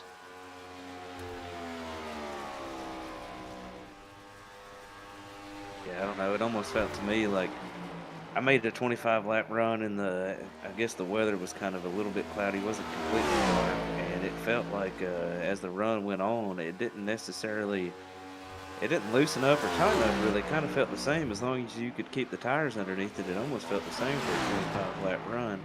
Now, with it being darker like this, the car is going to handle a whole lot different. So, but now in that open race, it almost felt like the cars never did change too much. But I had that damage, so not real sure exactly if I can give too much input on that. But well, one thing, 1 and 2 is going to be really, really difficult. You're going to have to nail that one because that's a make or break right there. Watching Rich Catania making his qualifying run. Jonathan Hohenbrink put himself into 6th spot so far with a 91.138. Catania with a smooth run. Seems really tidy. I'm not sure he's going to get a pole run out of this. Joshua Gaiman did a really good job. But he might be able to challenge as far as like Kerr and Withers. He might be able to challenge for that 4th spot here, depending on how this lap comes across in that number 24. Just getting through there pretty good. Maybe not. It looks really planted too. He wasn't really fighting him. Yeah, he got through there pretty straight. Maybe not as. I don't know if he. Maybe that's his line. I don't know, but I think you'd want to be a little bit closer to the bottom there in 3 and 4. You can kind of make that happen. 1 and 2, it's a little hard to do, but 3 and 4, it seems like you want to be planted right there on the bottom. But one thing I mentioned this in the open is that with 1 and 2, you can kind of ride that white line a little bit. But with 3 and 4, the transition from the banking to the apron begins at the white line. So if you touch the white line, you're touching that transition, and especially with Richie, who obviously he's had some struggles as far as the 1.5 miles this season. Playing it safe may not be the bad idea there, because once you get to a certain degree of like how close you are to the white line, you stop being able to see where your car's at with it. You're sort of just looking ahead, and this is one of those tracks where it can get really sketchy there really quick. It doesn't matter if you're in this car or if you're an open wheeler, it can get really sketchy. But Davey's driving really wide out of turn 2. yeah, very wide right there. See how he comes in the pit road here. What lines did you all kind of figure out was best here? Was it just running the bottom, or could you make the outside line work at all? Now in 3 and 4, I think. Ooh, yeah. He's cooking it hot. He got in there pretty He good. got though. it woed up though. He did. That was pretty good. Kind of want to see how he does here. He actually woed it up, I think, too much there.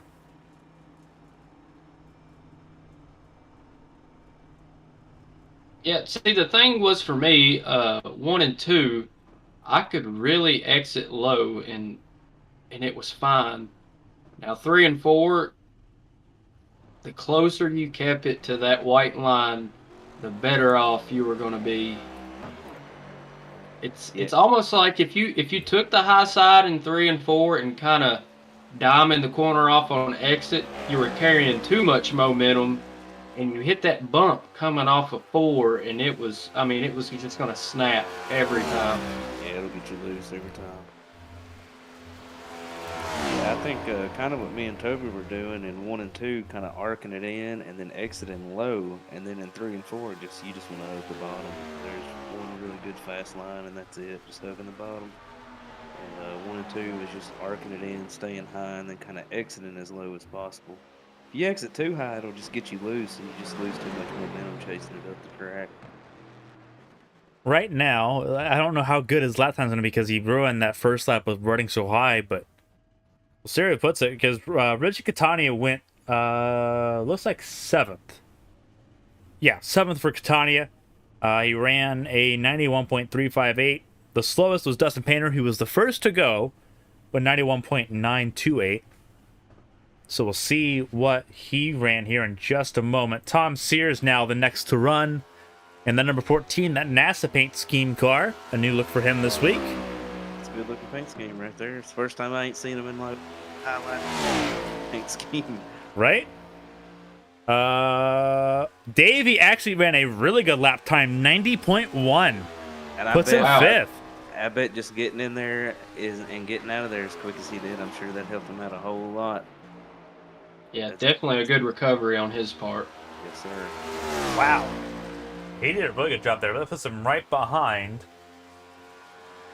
James Kerr.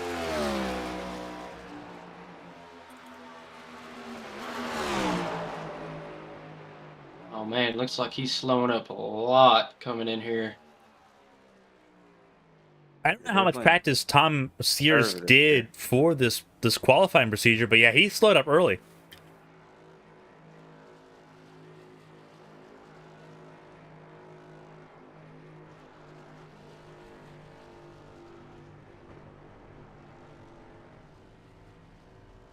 And it's a very fine line getting in there too. You know, you don't want to speed and get a black flag and then completely ruin your lap.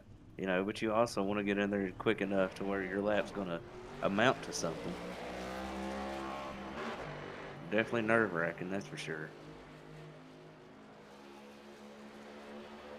See what this lap does for Sears. He had a really clean exit there. But that pit entry, I think, is going to kill him a little bit here. Josh and Donald Ray, they both did a phenomenal job. I don't know. Outside of Seth, maybe Seth could do better. But it's going to be really hard to beat. It's 87.53 doing this. Seth is going to be real quick tonight. He was pretty fast in practice. I kind of look forward to seeing how he does tonight. Hopefully he can put one together. He's probably going to be one of the contenders tonight. That's for sure. Yeah, let's definitely not count out Ryan either. He was fairly quick in the when we did practice pit stops. He was, I think, maybe second. Has Ryan made his qualifying lap yet? I don't know how the order has been determined either. Actually, I tell you what, I think Ryan's going to end up having to go last. Is what's going to happen. Yeah, I would say he's probably calling out the order in which guys are going here.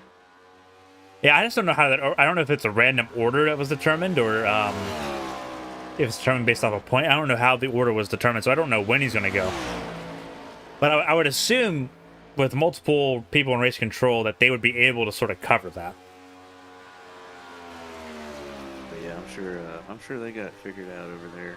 Good thing I don't have to deal with any of that. They do a good job of that, that's for sure, putting all this stuff together, and you do a good job broadcasting. It's pretty cool. We got a group of guys like this that can come together and have fun, and pretty awesome. Keep an eye on John Smill here, one of those that transferred in from the Open. Finished very firmly in 4th place, was pretty solid there in the Open. Kept his nose clean. Very slow pit entry, though. Ooh, yeah.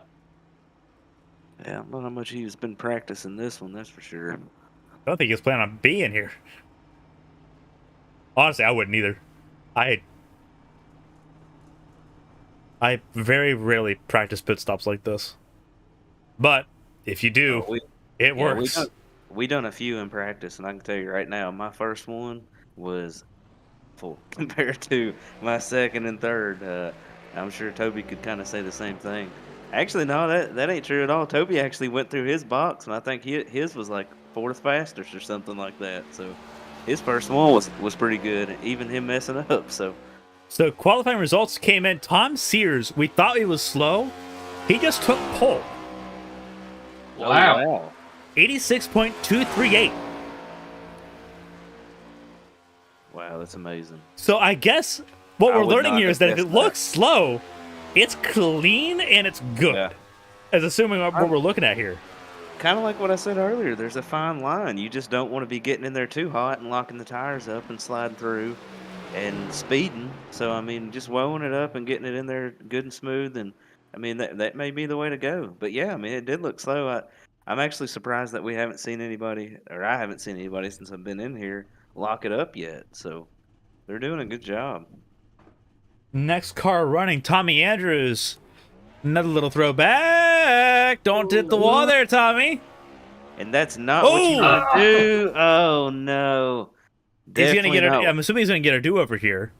Yeah, he will. Yeah, I'm sure he will. Definitely not. See, he does not want to do that whenever he goes to take back off again. Because if he gets loose, that's going to lose every bit of time that you gain. Yeah. Gonna have to make sure he does not do that whenever he takes off here. So he's going to make sure he's got clearance to go. So, Mulligan. Here we go. He might have been flirting around with that first gear. Maybe everybody else has been taking off in second, and he might have tried to start it in first there and figured out real quickly that's not a good idea. So, tale of two halves. The last 2 runs, Tom Sears went to the top of the leaderboard with an 86.238. John Spiel, slowest of all so far, 92.272. I tell you what, I like the way he's doing this. He went up kind of high and is arcing it in.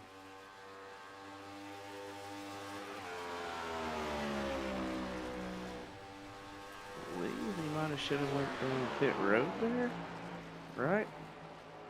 It should be ducking in this time. I think. I could be wrong. Let me look at the leaderboard. Yeah, he's coming in this time. Yeah. Okay, here we go. Yeah, this was his first time lap. I had to look at the leaderboard and just like, did he run? Yeah, he did. Go. Getting in there pretty smooth. I think that false start that we had earlier kind of threw us off. So it was like, wait, Oh, yeah, it messed me up big time. Yeah. I thought he had already. that's what I was assuming it was. I was like, wait, oh, there you go. So we'll see what this is like, because now we know that he's a bit sketchy. Yeah, let's see how well he learned here. Get it slowed up. Ooh, Oh, that looked real pretty good. close to that yellow line.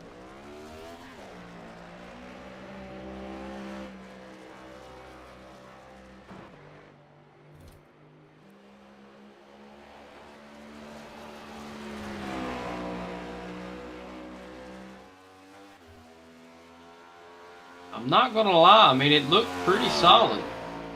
Yeah. I mean, it looks quick, so I don't know if it's actually quick or if it's just messy. That's the difficult part, is that we don't have a really good baseline for it. But he crosses the line here. We'll see how it goes.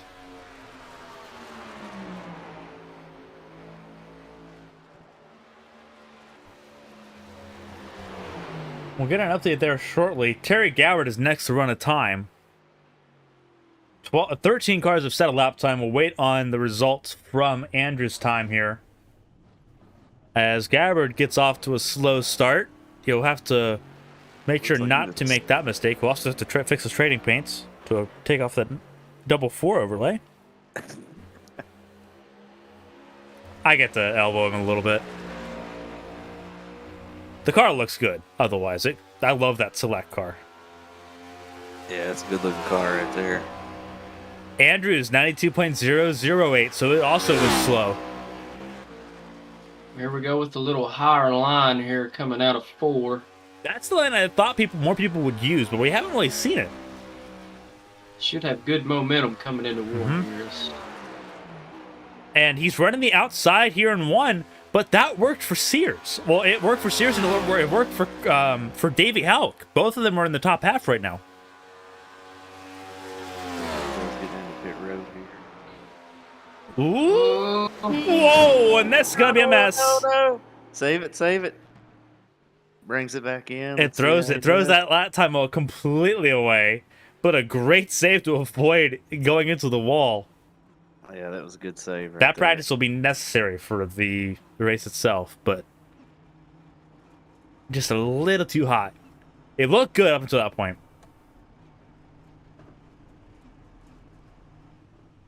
He's gonna be kicking himself on that one.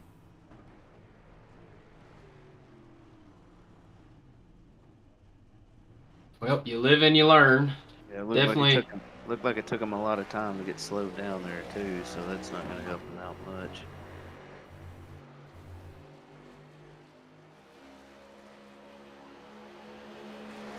I'd like to kind of see if he pushes it here, if he just kind of holds on to it and gets what he gets.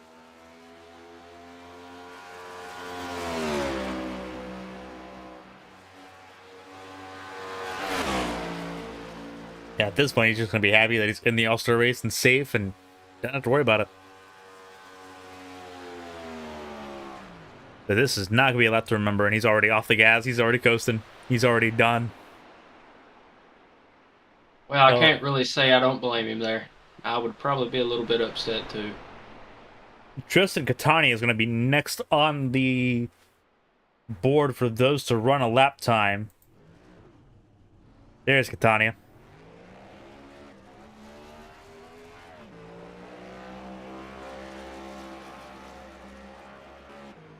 He didn't practice that stop and takeoff there. He just went. He's going. I for thought it. he sped out of pit lane. It seemed like he Yeah. sped, but maybe not. Yeah, I mean, if you get that black flag, I mean, they're counting it for iRacing. So if that iRace gives you a black flag, your lap does not count. So hopefully that doesn't happen to him, but we'll see here. I'm assuming he would have immediately stopped if it did. Ooh, loose. I almost lost it anyway. Wearing an all black scheme. Very reminiscent of like Gran Turismo 5 is what that feels like to me. Like the test cars of GT5 and all that stuff. For those that are Gran Turismo fans, there you go. I might have played that on a PS1, but I don't think I went much further than that. I like it. I like all the different schemes coming out tonight. Looks really good. Yeah, they do look good. Ooh, watch out, Catania! Yeah, Oh, he he's is sped. Definitely not. Good Lord have mercy. I think he's speeding. Maybe a little bit. I don't think his lap's gonna count. That's for sure. He stopped Safe. way before. He's not even stopping in the right spot. Yeah, he's not. He's abandoning. He's throwing that one Yeah. away. Don't blame him. That was rough. Let's see if he tries to make another lap without anybody noticing here. Gabbard was the slowest, 93.4, but he's not starting last now because Catania threw. Yeah, there we go. So Gabbard ran a 93.4 on 5, which is not as bad as I thought it was going to be. Be interesting to see what they're doing here. Yeah, are they gonna let them go again or what? They shouldn't. Yeah. Yeah, they shouldn't because he started the attempt and then it waved because he got a black flag. Well, I guess we'll find out. Well, we might see what karma does here. I guess I don't know.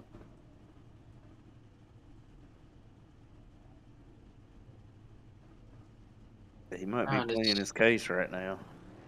Maybe he won. It's loose again.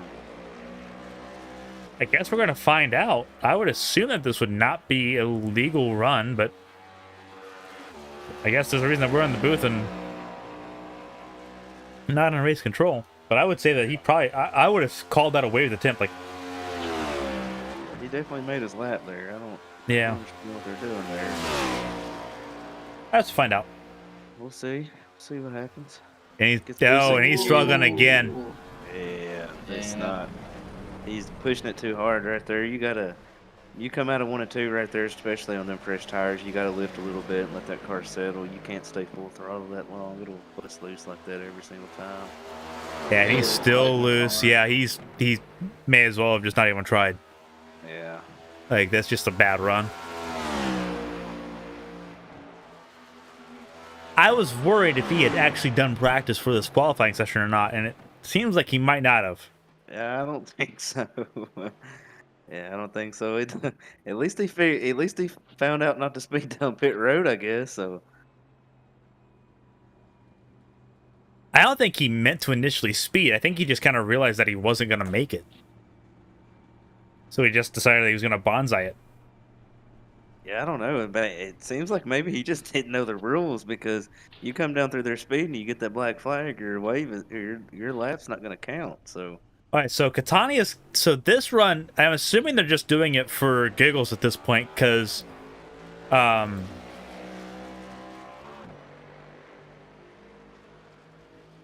right, so Tom did... So I guess we have a change up here in the leaderboard. Sears did not run pole time. I've got an adjustment on Tom Sears' time. It's a 92.7 for Tom Sears. Who's it looking like on pole right now? So Gaiman's back on pole. Sears did not have the lap time that I thought he had, or that we initially believed that he had, because he ran a 92.794, which puts him 13th at the moment.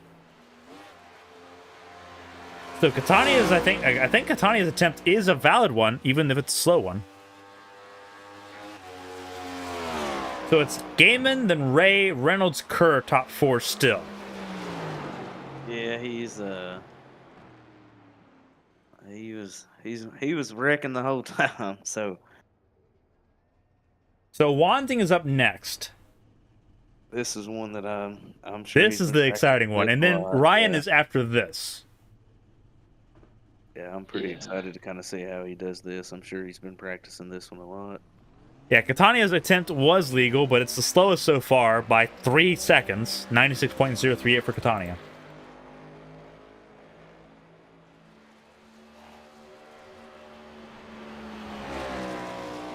Let's see how well he gets up to speed here. He come out of pit road pretty quick there. And I feel like, too, you want to be in fourth gear and making sure that thing revs all the way up before you hit fifth. You want as much momentum as possible coming to the start-finish line to get your lap going. So, Gaiman back on pole. Wanting has started his first lap. He's on that inside turns 1 and 2.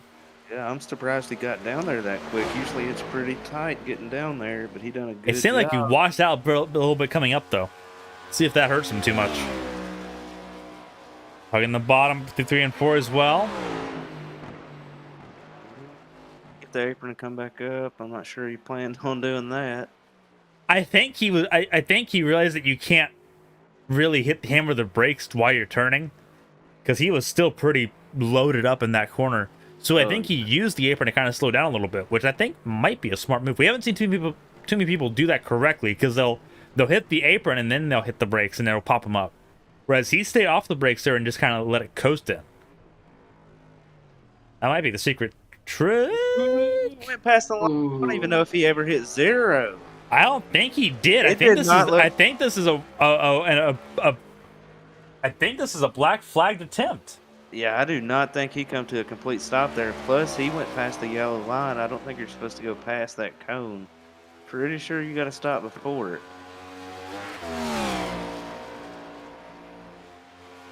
Definitely be interesting to see what they do there. I watched it back on my end. I don't think he came to a stop. Yeah. I was almost. He's going to run this anyway, but I don't believe it's a valid lap time. I believe this is going to be pretty well done and waived.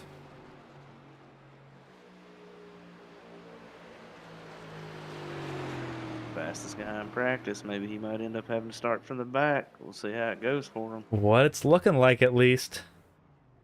Not looking great. Tough break for Seth. Hate to see that for him. So Ryan's going to be the next to run here. And now he was another quick one. That's for sure. He's going to be one to watch here. Hopefully he can put this thing on the pole.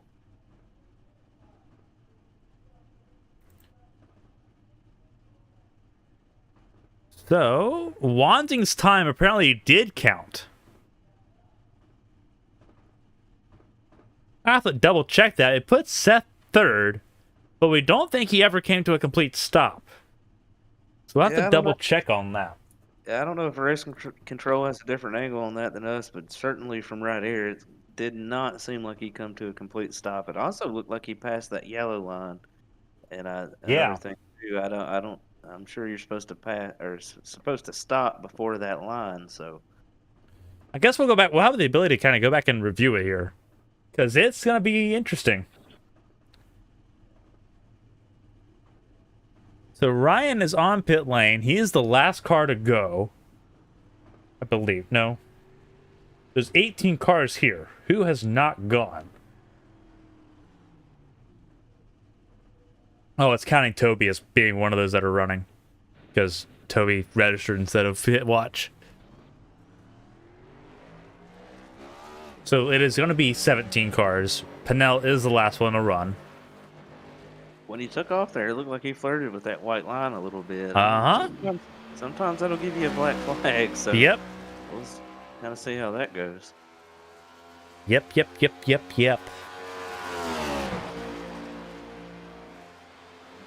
there, trying to get this thing up to speed. Want to make sure you don't get loose coming out of here.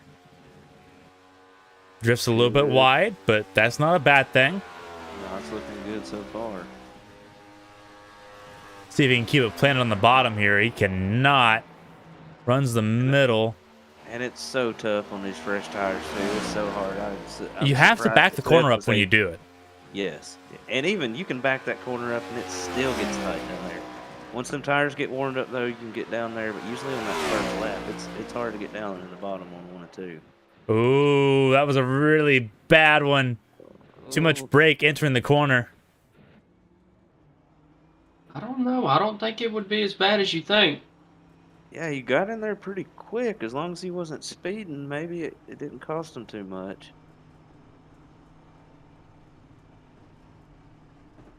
You know, entering flat and late like he did, probably allows you to carry more momentum. Good stuff. Yeah, he pulls to a stop. Yeah, he did what Seth didn't do. So I would not be surprised if Seth ends up losing that time. Because telemetry said he didn't even come down below 20. Oh yeah, that's. Well, obviously Yeah. we'll go back and we'll double check it because It looked like he just slowed up enough, and it's kind of maybe he knew that he. that's what I thought. Like, that's what I thought. I kind of thought like he knew that he overshot it, and he rolled it up enough to like attempt it. But See where Ryan ends up here. yeah, it'll be a second before we figure this one out. Didn't look like a bad time to me. No, it didn't look terrible. It just I feel like his in lap didn't look great. But we'll go back to Wanzing here as we let Trading Paints reload here for us. Because a couple have made adjustments to their liveries here. So we're going to go back and look at Seth's attempt.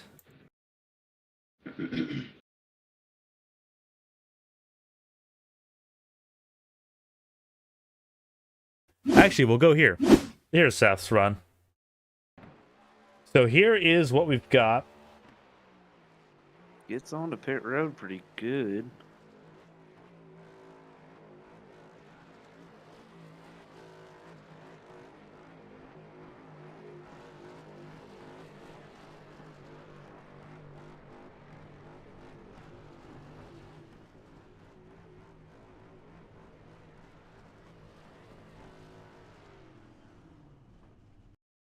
So he makes it here. I don't know what his speed is here.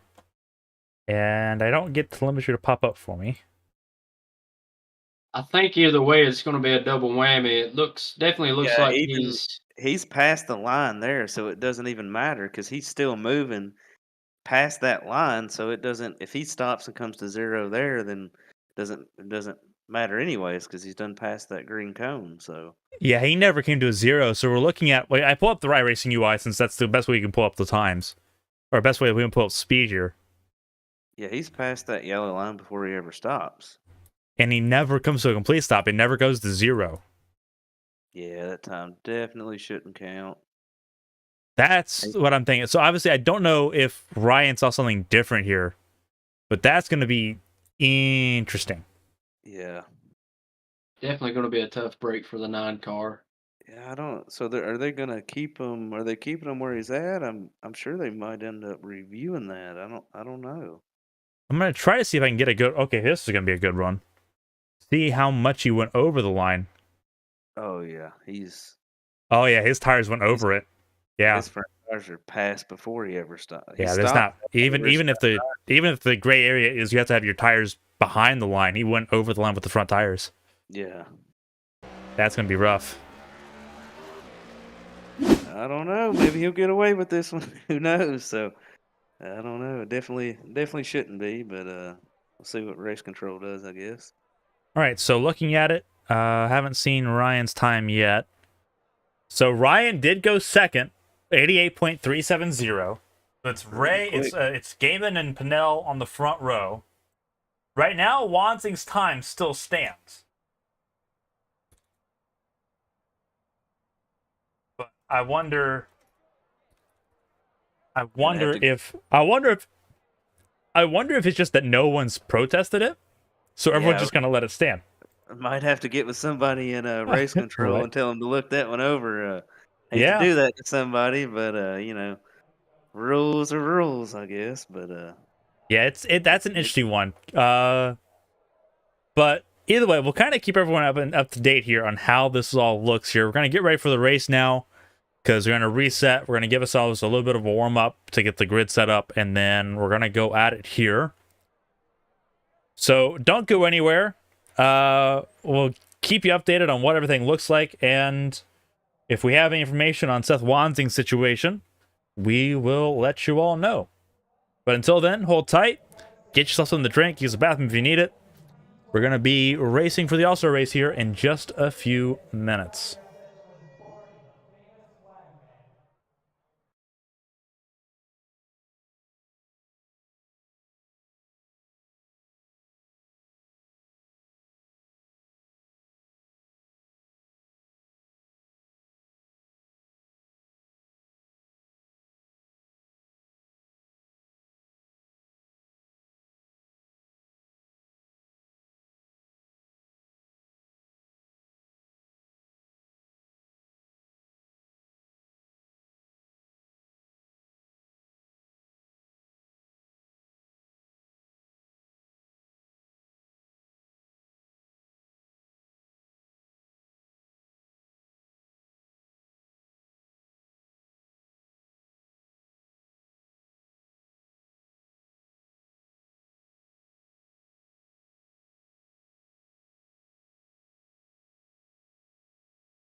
Welcome everyone. Warm up for the All-Star race is almost completed. Clayton Hardy alongside Toby Estes and Bradley Wright to bring you coverage. 50 laps set to be underway here shortly. The grid has been set. While we're on the topic of the starting grid, Seth Wansing and Tommy Withers, both drivers moving to the back of the field for invalid qualifying times. Seth Wansing, we looked at Wansing's time. He didn't come to a complete stop. He also sped on pit lane, which invalidated his lap time. And then you have Tommy Withers as well, who did not come to a complete stop. So both those times invalidated. They will both move to the back of the 17-car field to get us started. It's gonna be an exciting one, that is for sure. It's Wansing the fastest, but Reynolds second fastest. Wansing's have to go through the field. Reynolds will already be up there. Whoa.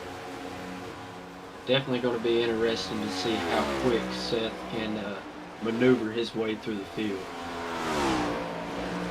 Yeah, he's going to have to be pretty aggressive, I feel like, getting going here. Definitely don't want to be hanging out in the back for too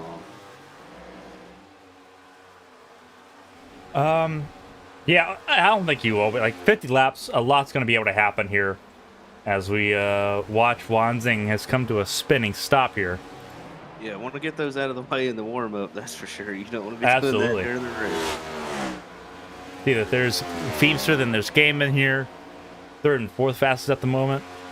That guy right there is going to be pretty quick tonight. I think he's going to be another guy to watch. If he can put this whole race together, he's going to be there at the end, I do believe.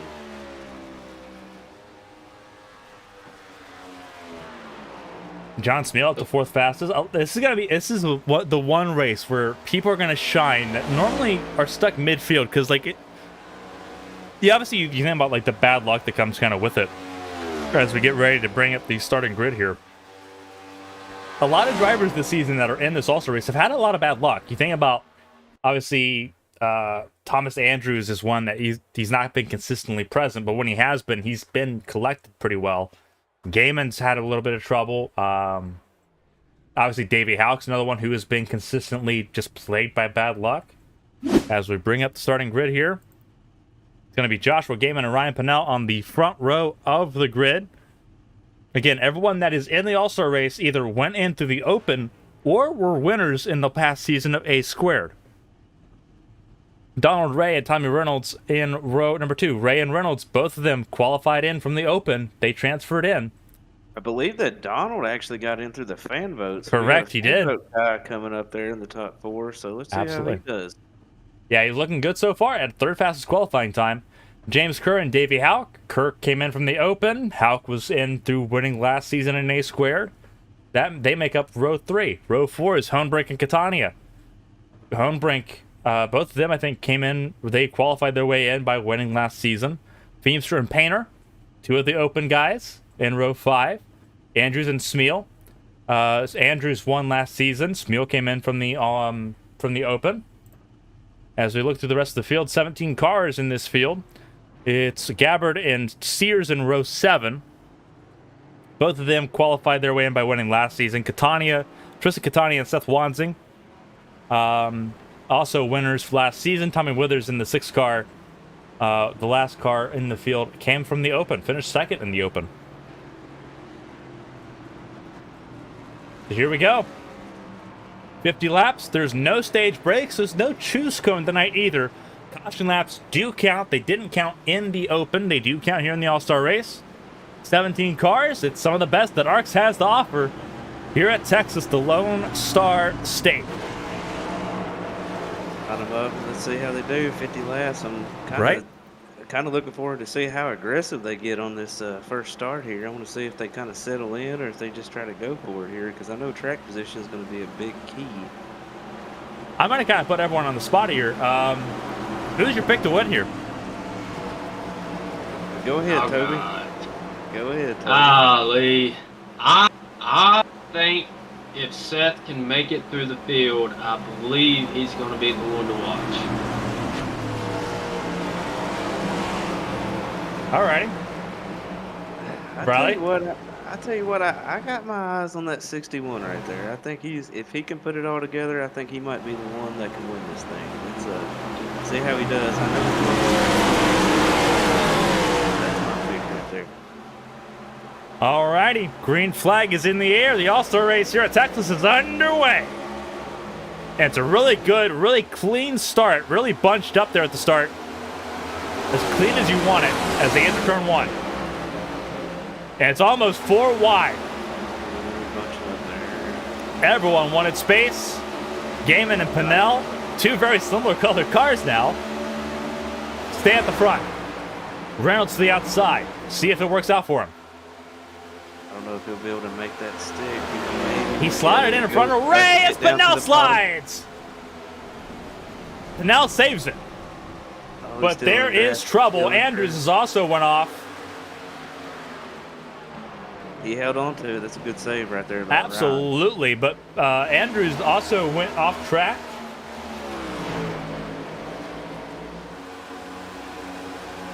A big cluster there. So Andrews in the 2 fell backwards. So did Pinnell. But really good saves by both of them. Usually once you're in the grass, you pretty well lost control of it. But Pinnell's got to gain a lot of time now as the Calamity gave Gaiman almost a 3/4 second gap. There we go. That's my guy right there. I picked him. I told y'all. But Reynolds is pretty quick too. I know he's pretty fast in practice, so he might be able to run him down here. Kobe picks Seth, and he's already up to 8th. He's going to be moving through the field. That's oh, yeah.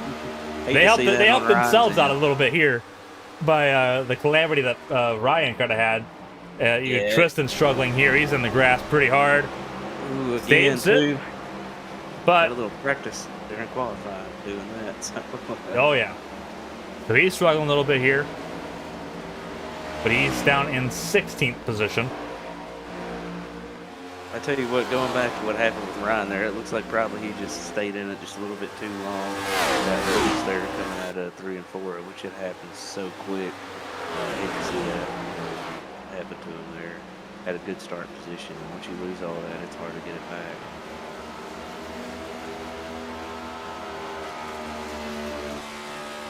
So Donald Ray moving to 2nd. Yeah. Ray's doing a good job so far. That would have been a good pick right there too. Yeah, Ray's looking good. Reynolds is looking good. I mean, you can't ever count Jacket out. No, never. Getting that fan vote, gonna come in here and try to win it all. That's for sure. Probably some bad luck happened during that open. Someone's picking Tom Sears as a potential winner. He's sitting 6th. He's not out of it. Yeah, he's definitely not out of it. There's a lot of guys they're not out of it. It's too hard to pick a guy. I said earlier, this is the best the Arcs has to offer in A squared. It really is. It's a who's in A squared. Yeah, there's a lot of guys I can see right now looking through the top 10 on this thing, that's for sure.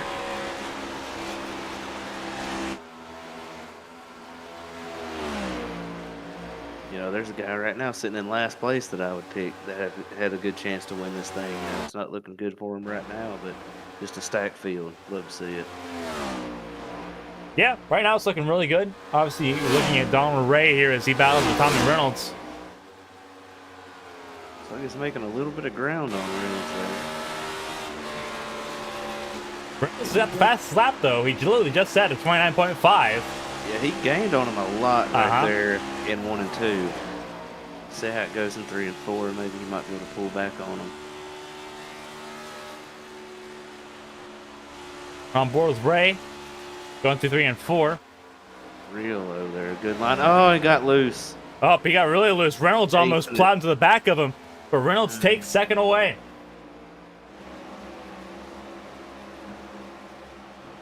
That's how much it means. This track is just so tough. It takes forever to get settled in, and one little small mistake like that will cost you so much time.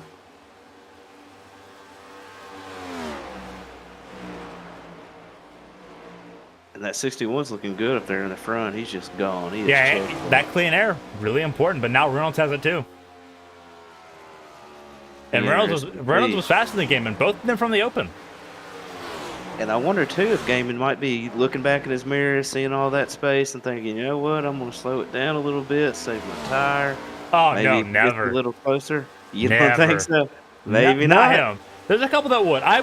Personally, I'm kind of one of those guys that I typically would. Josh, no. No, Just he go is for it. he is on it all. I think that's sort of, and the same thing with Reynolds. I think both of them sort of push too hard. There isn't really a stopping point for them as far as like when they stop pushing. I think they kind of go in that direction instead of we're gonna ease up here and then struggle to put it back together. I think they just kind of drive it until it falls apart. Yeah, Looks and like it's just looks Go like ahead, Seth has made his way up to 5th, so he's definitely Oh, yeah. moving forward here. Yeah, I'm working on he's Houck. definitely gonna be hoping for a caution.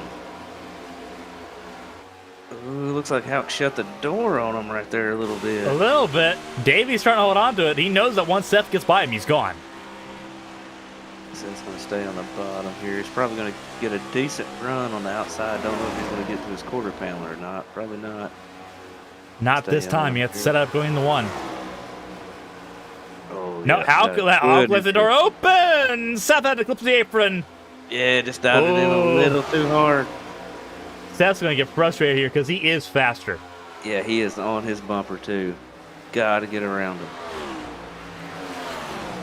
And that's just eating your tires up too. When you sit behind a guy racing them that long, you got to get around them. You cannot just sit there. Absolutely. Riding on board with Seth Wanzing. He's trying so hard, driving into the corner here. He's looking to the outside now. He's going to get the run. He had to lift a little, maybe. He had to lift a little bit, but he's on the outside now, and Davey can't shut him out. He forced Davey to kind of commit to the bottom because he knew that he could run the outside. The issue now is that Davey's got the preferred line through 1 and 2, and Yeah, Davey just just drives it through. But Just so make it quick up there. this is important. If Seth can make the undercut or the switchback happen, he can't. If he had been able to be close enough to make that happen, that would have been brilliant. He's going to get the Oh, outside he's driving here. so hard. But let's see how he does coming back to 1 and 2 here on the outside. He couldn't make it work last time. Let's see how he does again. Oh, just had to shut the door Shut on the him. door on him. Let him know that he was not happy with it. And Davey did a good job not running him over. There Oh, we he's go. going to come back on the inside. They're racing real hard right now. It's really, it's on that borderline between being too rough and being clean. They're racing really clean. Yeah, I think Seth's going to get him here. He's probably going to drive Yeah. off. Just got to That know. was a Hopefully really Seth good didn't- drive by Davey. Hopefully Seth didn't use up a lot of tire there trying to get around him. That's the next question, right? Is how much did he use to get around Davey? Because you'll be surprised. You run somebody that hard behind them that long, I mean, it will eat your tires up very quickly. And it doesn't get easier. Look at the top 3. It's Gaiman, Reynolds, and Ray. It doesn't get easier from here. No. But he's got to chase down Ray to make it happen first. He's got to take out 2 seconds out of Donald Ray. And then to get there, that's 6 seconds to Josh Gaiman. Yeah, but hats off to both of those guys racing that hard on this track. It takes a lot of talent and patience to be able to keep that car underneath you. Absolutely. There's a reason they're in the All-Star race. They're winners here. They're good. Obviously, Yeah, Seth's they the both 2-time kept it champ. clean. Yeah, Looking a both little kept further it back, clean. that's about with Sears and Smeal.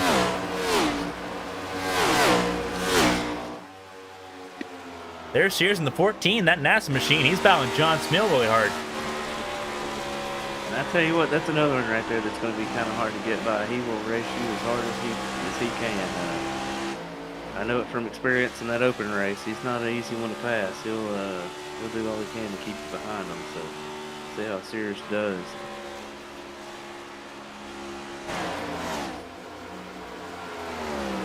Now, Briley, in the open, did you ever have a chance to side draft? Was it? Could you use that to your advantage, or was it just not very effective? Yeah, it wasn't too effective. And the worst part about it too, trying to side draft, got another guy. What is It's that? Ryan. In the grass. Ooh. Again, he's struggling still. He's hit the wall. Oh no. He's tagged the wall pretty hard there. So he drops down to 13th. He had been making up spots slowly but surely, but all that now for naught, as he sits now 13th behind Rich Catania, who just flew by him. Homebrink on pit lane. Catania 1 lap down on track. Well, he's been struggling. Now, that side draft is almost hard to pick up because it's almost, you're on an edge, you know. You can't risk too much because if you get too close with somebody, you might end up getting loose and wrecking. The only time that was really useful is maybe beating the guy on 1 and 2 and getting on his quarter panel and sticking there and beating them to the inside through 3 and 4. That was about the only time that it was really useful. Other than that, you know, I'm sure we'll see it happen at some point during this race when they stack back up again. But yeah, it just was very hard to do that. Very risky.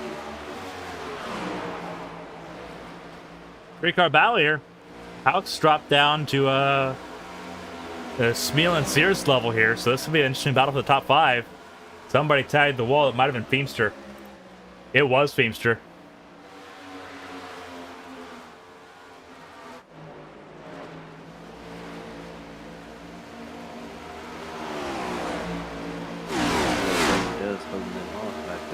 Like he's losing that much time. He might have burned his stuff up racing with Seth, so.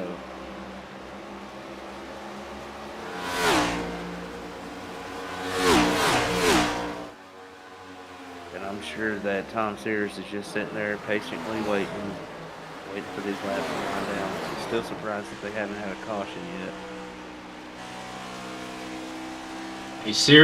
He's been known, he's a clean racer, but he will race you hard. Oh yeah, he can be aggressive whenever it comes to it. That's sort of the interesting part about it. Like, we made this comment off camera. Now, watch this be the race that goes caution free. It very well might. Snow got loose and hit the grass there. It looked like he gathered it back up. So he might be wrecking.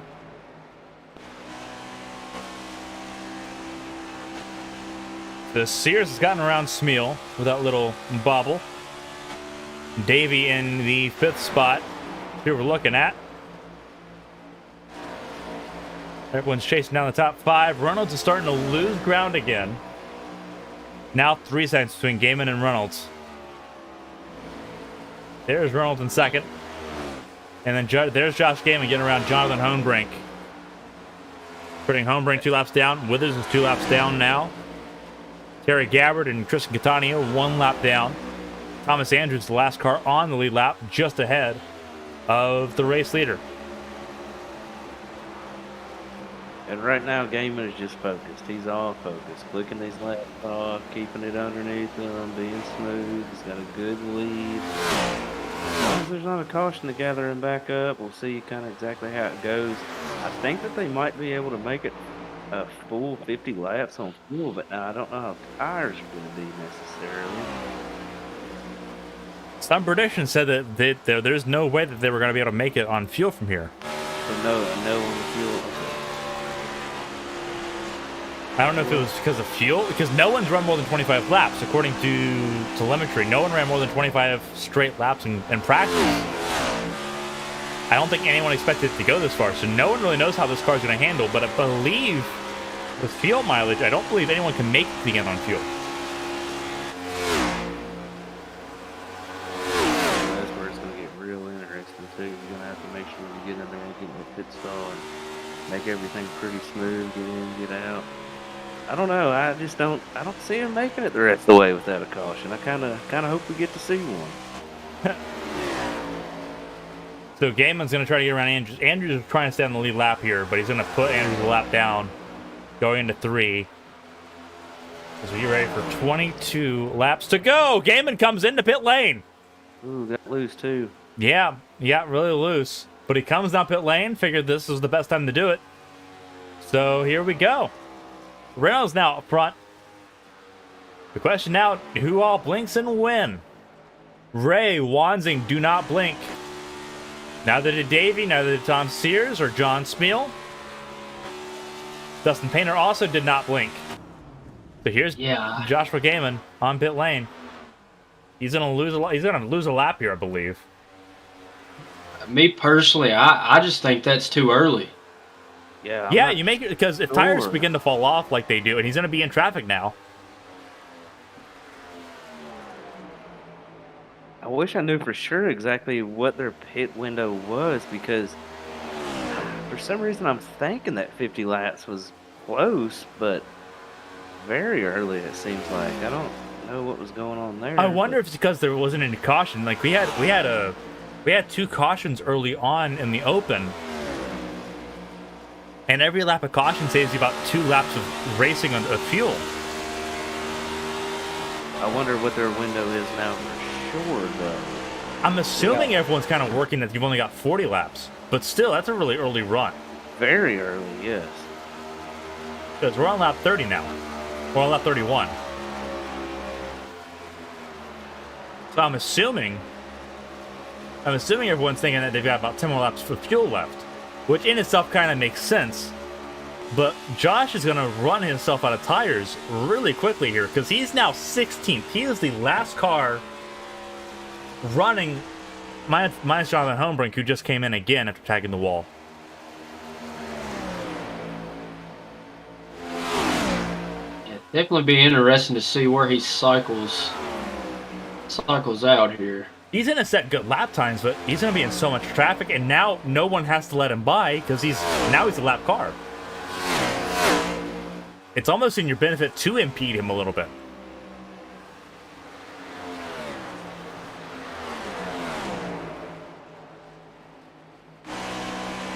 Because Gaiman is 2 laps down.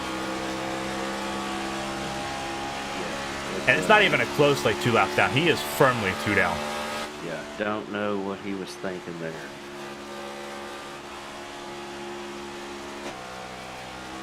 Here's Gaiman that we're going to be looking at here as soon as we get out from the nose cam. There you go. There he is. He is 1.5 behind Tommy Withers, and he is not really closing the gap as he almost loses it there. And another thing too, I don't think he ever got into the wall or got it. Whenever he come in, he didn't have any damage. It didn't seem like he had no incidents. I don't know what made him go ahead and decide to come down pit road there. But Yeah, I didn't see any damage on his car either. Might have accidentally just put himself out of this one. Yeah, because he's not gaining a lot of time. He's stuck. We'll look at Gaiman here again. There's a bunch of cars in front of him. He's fighting Tommy Withers for position here. The 6th car is now a second in front of him in position. He is last car in line of 6. Yeah, I tell you That's what's not bad. looking good. Not looking good for my pick right now, but I tell you what, that number 9 is in 2nd place right now. So Toby's pick's looking pretty decent right now. It's an up and down one because Wanzing, he is 2nd, but it's 7.1 and growing. I think Seth wore out a lot of tires getting through the field. Yeah, I don't know if he's going to catch him, but I tell you what, I'm still hoping on that caution. I hate to say it, but a caution resets everything. And Sears is there. You got Smill, you got Davey, you got Painter. Painter's always really More good. pit stops have begun. Feemster's gone to pit lane. Donald Ray has come to pit lane. So a bunch of cars have come down pit lane at this point in time. Feemster, here's the kicker. Feemster just exited pit lane ahead of Gaiman.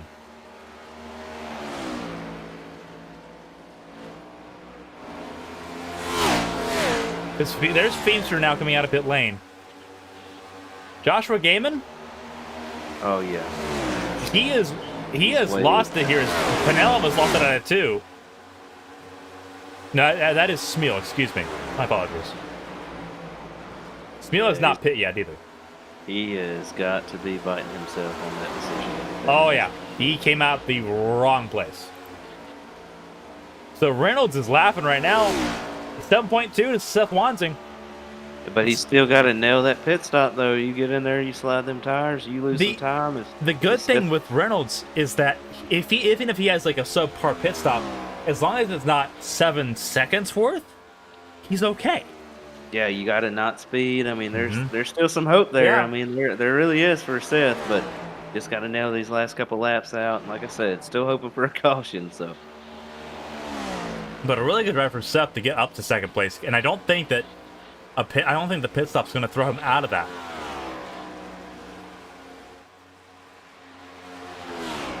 But Reynolds still going. He's going into that thing is out of fuel.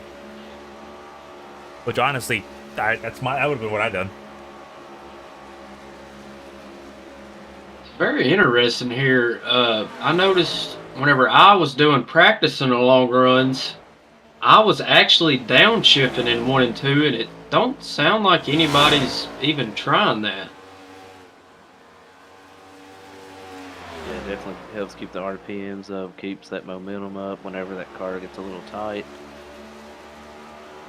Yeah, it just Right. allows you to get a better drive off coming off of 2 with the downshift. I'm surprised nobody's tried that yet. And I tell you what, where it matters too, they're so spaced out that, you know, it's almost probably no reason to try anything different at this point.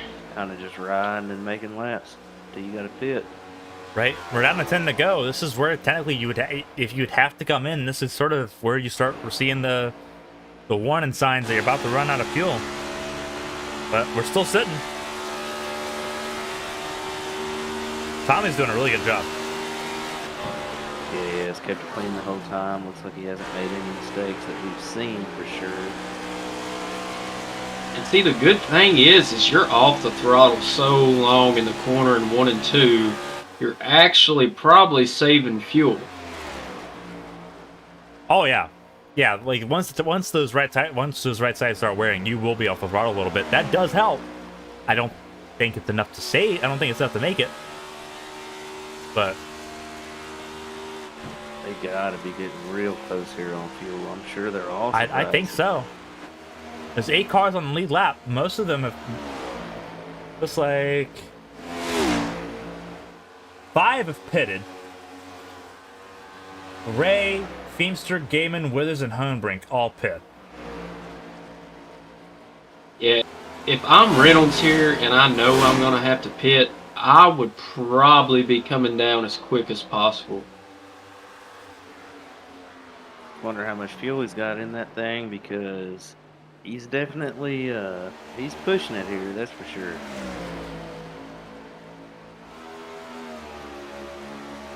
Without a doubt. Without a doubt. Right now, he's doing such a good job, too. I would bail out here, is where I would bail out. Like, you see traffic ahead, just bail. Almost wonder if enough to make it to the end, because I mean he still just keeps it going here. So His best lap was a 29.5. His last lap was a 31.0. So he's lost a second and a half. Seth Wanzi with 30.9, so Seth's gaining about a 10th per lap as it currently sits. Tom's gaining even more. Tom ran at 30.7. looks like he's struggling to get by these laps. Well, there you go. Well, He's see, around they were the battling to stay on the lead lap in case the late race caution came out. Because they hadn't pit either. Oh, man. Really stacking them up there. big Yeah. time. High to go. Good thing everybody let off for each other there and checked up. There was enough space to make that happen, yeah. Yes. Kevin Feemster's in this mix as well. Feemster did pit. He pit on lap 34. So he'll be trying to get through it as quickly as possible.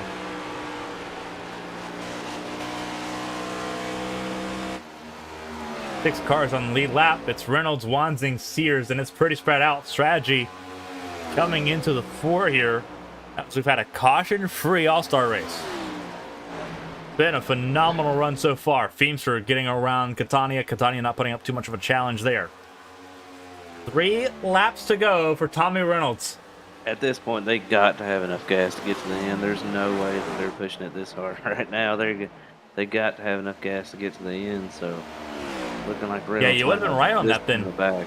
Because you said that 50 laps should have been doable. Yeah, if that's possible, I mean, the 61 has to be mad at himself for sure. I would be. Oh, yeah. Oh, I'd be livid. And the only thing you could think of maybe is if he got into something and something happened, maybe couldn't drive. But I mean, that car looked straight whenever he come into pit road. Yeah, it so did. Just, unfortunate for that to happen to him. He looked like he had it in the bag there for sure. Would have loved to see him catch up with each other and have a good race to the end. Right? Reynolds coming to the white flag. Wanzing's lost a lot of time, down to 7.6. Yeah, Coming to the white flag. 1 lap to go here at Texas. Reynolds stormed the open win. He's about to go 2 for 2 here. Less than a mile and a half to go. Definitely a really good race for him. I just heard him stutter step at a 2. Oh man, he might be. I think he cutting is it close. He's gonna come out of 4. He can coast from here. Tommy Reynolds is an all-star race winner. Wow. What a triumphant way of doing it. Yeah, just man. Wild. I'm sure that he loved it whenever he saw that game in his business. For sure. It'll be interesting hearing what his perspective is on it. Wanzing finished second, 7.43. A really good run for him, up 14 spots. Spears up 10 spots. It's amazing too. Like, what if Seth would have had a way better start and finish? We could have probably had a little bit. Yeah, what if Seth was there from the start? Battle. Yeah. Oh, Gaiman. No, it was Pinnell that spun Reynolds. See if we can get a better camera angle with that. There you go. Little congratulations from Seth. Down, Tommy. Again. Yeah.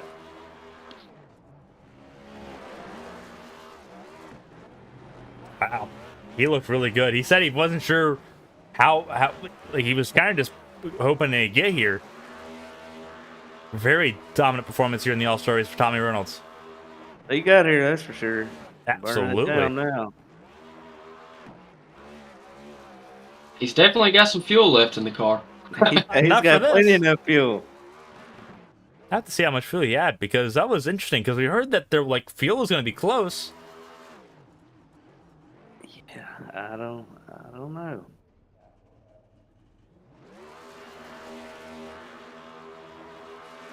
Wild. Yeah, he is burning it down. He is ecstatic. Plenty enough fuel to do it. Absolutely. Holy cow.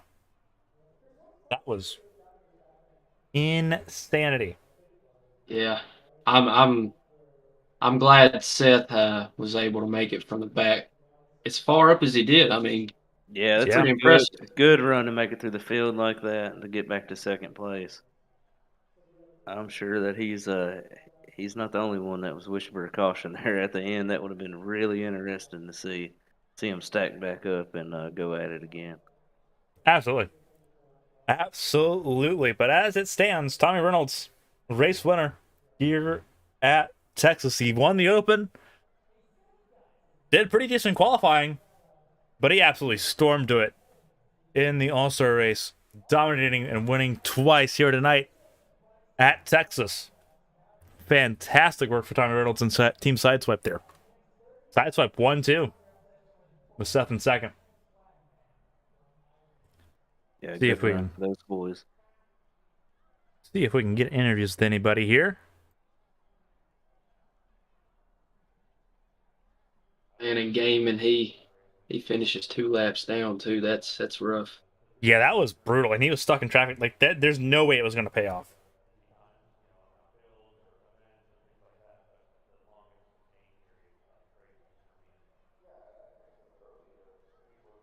Alrighty.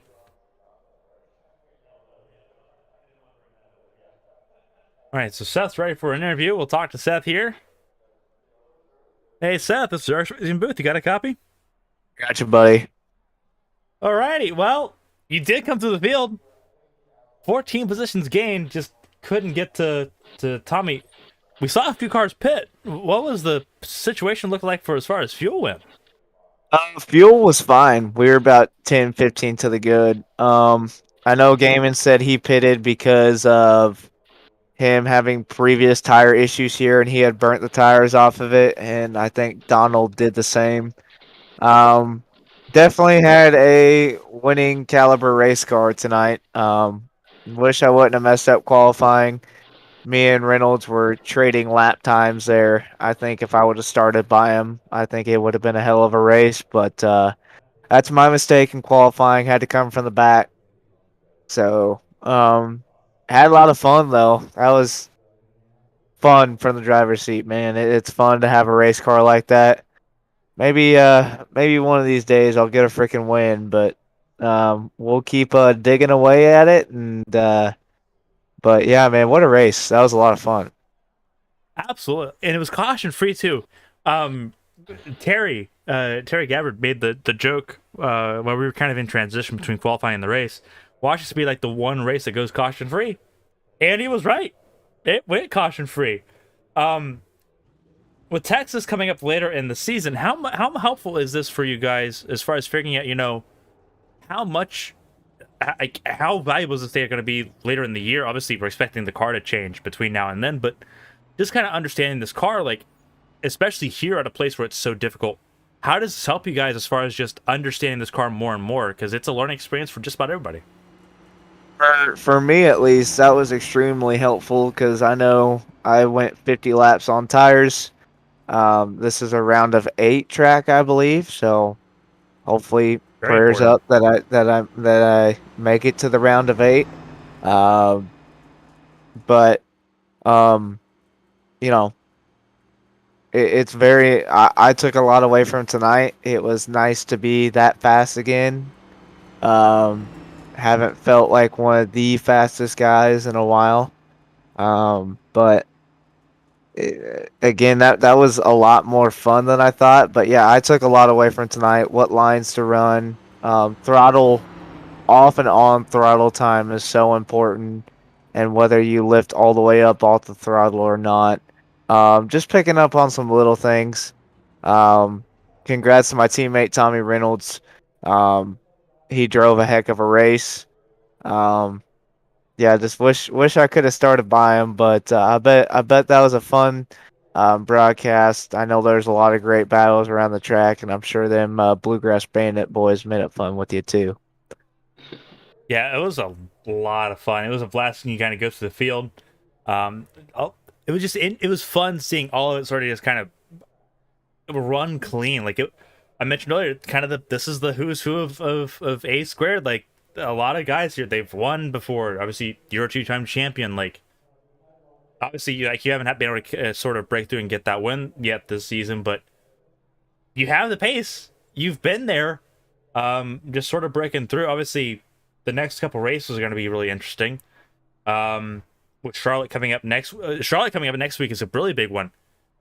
With Texas now in the rearview mirror, how do you feel for Charlotte next week, knowing that you've sort of put yourself out here as far as like the intermediates as one of the faster guys going into that really long race?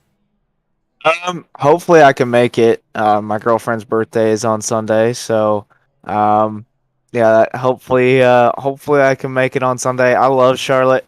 I actually ran second there in my first ever iRacing race, league race there. So I really got a good feel for the track. I like how it lets you move around. Really just keep on building up points, staying consistent. It's gonna be hard to beat that 19 and that 74 and a few other guys.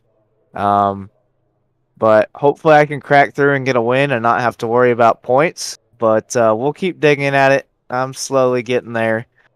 Just getting comfy. Still only a couple months into this new wheel and that type of thing too. So getting comfy, get my settings right every race like I want them to, and keep like I said, keep chipping away at that win and hopefully get there. But got some fast guys like Toby and Jeremy and a couple other guys that these races and that championship's gonna go through. So definitely don't think I'm gonna three-peat this year, but we're sure as heck gonna give it a try. Well, Seth, congrats on your second place here in the All-Star race before the longest race of the season. If we don't see you next week, we'll see you after Charlotte. But obviously, you finished on the podium. you're pretty aware of how this goes. If you have anyone you want to shout out or anyone to say thank you to, a lot of people tuned in tonight. So to everyone that was watching either through Twitch or YouTube, thank you to you guys. But if you have anyone you want to shout out, the floor is yours, man. Congrats on your podium here in the All-Star race. You did really good calling back from 15th on the grid. I appreciate it. Thank you to everybody that came out and tried to qualify. Thank you to you guys for coming out and broadcasting it. Thank you to Ryan and Tom Andrews and all the admins that make this thing roll every week that we get to do cool stuff like this. Thank you to Midwest Barbecue, Smeal Racing Designs, and my teammates at Team Swipe. And thank you to you folks at home for tuning in and watching a bunch of us crazy good old boys get after it every week. And we hope you keep on coming back. That was just a little 50-lap taste of what you get to see with ARCS Racing. And come check us out if you haven't checked us out before. We like to have fun, and we appreciate you guys watching, appreciate you guys broadcasting, and just appreciate everything. It was a fun night, and hopefully we'll make it out for the 600 and give her hell again and keep digging. Again, Seth, congratulations on your podium. Thank you for the compliment. We'll see you hopefully at Charlotte. Appreciate you, buddy. Alrighty, that was Seth. P2 here. We're going to talk to Tom Sears in just a moment. Guys, what do you think about that one? It was a great race. I think. I mean, he was my pick to win it. I think he probably burned his stuff up working up to the field, but I know he's disappointed. I mean, you can't be mad with a second place finish, especially from where you started. Yeah, I think that's one thing that's probably going to aggravate him there is getting that bad start, because if he would have been able to be up there and be up front, he might have been the one to beat. That's for sure. Absolutely. Hate to see that for Seth. Well, and that's the thing. Like, you think about, like, you only had such a minimum amount of time here. Like, you were very constrained on like how much time you had. For him to make up 14 spots from 16th on the grid in 50 laps, oh, really good. Yeah, really good. Really impressive. And the thing is, like, if you think about, like, we had 17 cars here, all of which full-time guys. That bodes well. Like, a lot of your full-time guys here, like, are starting to kind of really get this car here. Like, the amount of cautions are coming down, the amount of cars taken out by cautions are coming down. It's looking really good now. Like, there's a lot of reason to be optimistic, and for Seth to be sort of able to sort of be in that top conversation. Obviously, Jeremy wasn't here tonight. Toby couldn't get to race, and then obviously Bradley had damage and sort of just fell off there. But if everyone's there, it's all to play for. But moving on to the second part of interviews here, talk to third place Tom Sears. Tom, this is the ARCS Racing booth. You got a copy? Copy. Alrighty, Tom. Third place, 10 spots gained. You started 13th. You ended up third. How you feeling after that 50-lap race? That was a wild one. Yeah, I mean, just like Seth came all the way. Seth came all the way from 16th, I believe. Yep. And he finished P2. I did about the same, not quite as impressive. I went 14th to 3rd. I wasn't sure what would happen with the tires, so I conserved my tires starting at like probably lap 5 because I just honestly had no idea what would happen with the tires. And then when I saw Josh Damon pit, I was like, man, this might get spicy. I figured everyone would start blowing tires left and right. That didn't happen, which I'm surprised about, but it didn't happen. So we were able to just calmly come in P3. It's not the win, right? It's the All-Star race. Everybody wants to win P3. No one cares P2. No one cares. But it was a good race. I feel good about next time we come to Texas for points. I definitely have a game plan of what I want to do with that race. Tire conservation will obviously be right at the forefront of, should be at the forefront of every driver's plans. But, with the first few laps, hopefully we put on a good show. I know things got pretty spread out with the leader situation, but everyone was driving hard. Everyone wants to win that All-Star race and put that on their ledger. So hopefully we put on a good show. Obviously, like, it's not like, so Terry Gabbard mentioned this would be like watch this be like the first race that was caution free, and it was. How refreshing was it just being able to like immediately sort of get into a groove? Getting into a groove, a little hard because when you get because turn 1 and 2 are so different from turns 3 and 4. 3 and 4 you can hold it wide open pretty much the whole time. I did not because I was trying to save my tires, so a lot of guys would gain on me in 3 and 4. But the turns are just so different, and that is very strange for a 1.5-mile track. So it is a little difficult to get in a groove, but once you figure out what you want to do, it's easy to settle in. So another question I asked Seth this. With Charlotte coming up, obviously we're putting the text in the review, completely different races, but similar challenges here. Charlotte's just really tight in general, typically, but it unloads the same way, especially out of 3 and 4.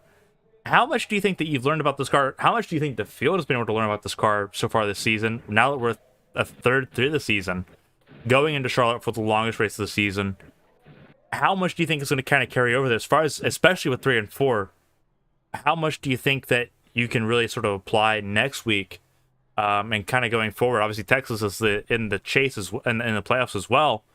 Like, how much did this race help you being able to see the Open, being able to see the All-Star race, and how everything sort of changed from day to night?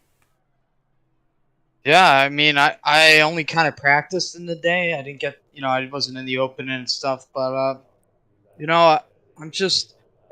this track is a little strange for 1.5 miles, but the car itself, I'm just trying to find the consistency with the car, just trying to learn what to expect with it. It's been a little bit rocky for me in terms of just what to expect race to race, track to track. So, hopefully we'll use tonight as a little learning experience. I felt like I was gaining on, well, I didn't feel like I was gaining on Reynolds and Seth at the end there, but obviously way out of time, right? But we'll try and just remember that for the upcoming races, and when we come back here to just remember, don't really care about losing spots early and just try and save those tires. That's the biggest thing. So I'll see if Toby and Briley have any questions they want to ask. Feel free to jump in. How was the dirty air tonight? I guess is one of my big questions, because we've seen dirty air sort of play a bit of an issue. Was that as prominent tonight, or was it just more about just being able to set up turn 1 correctly?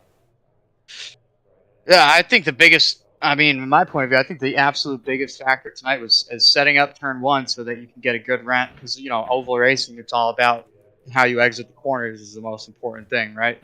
And to do that right, you got to enter them the right way too. So you want to make sure you're entering turn 1 there the right way, so that you aren't pushing up the middle of the track and towards the wall, because you're never going to get a good exit that way in these cars. You want to exit low at Texas in turn 2.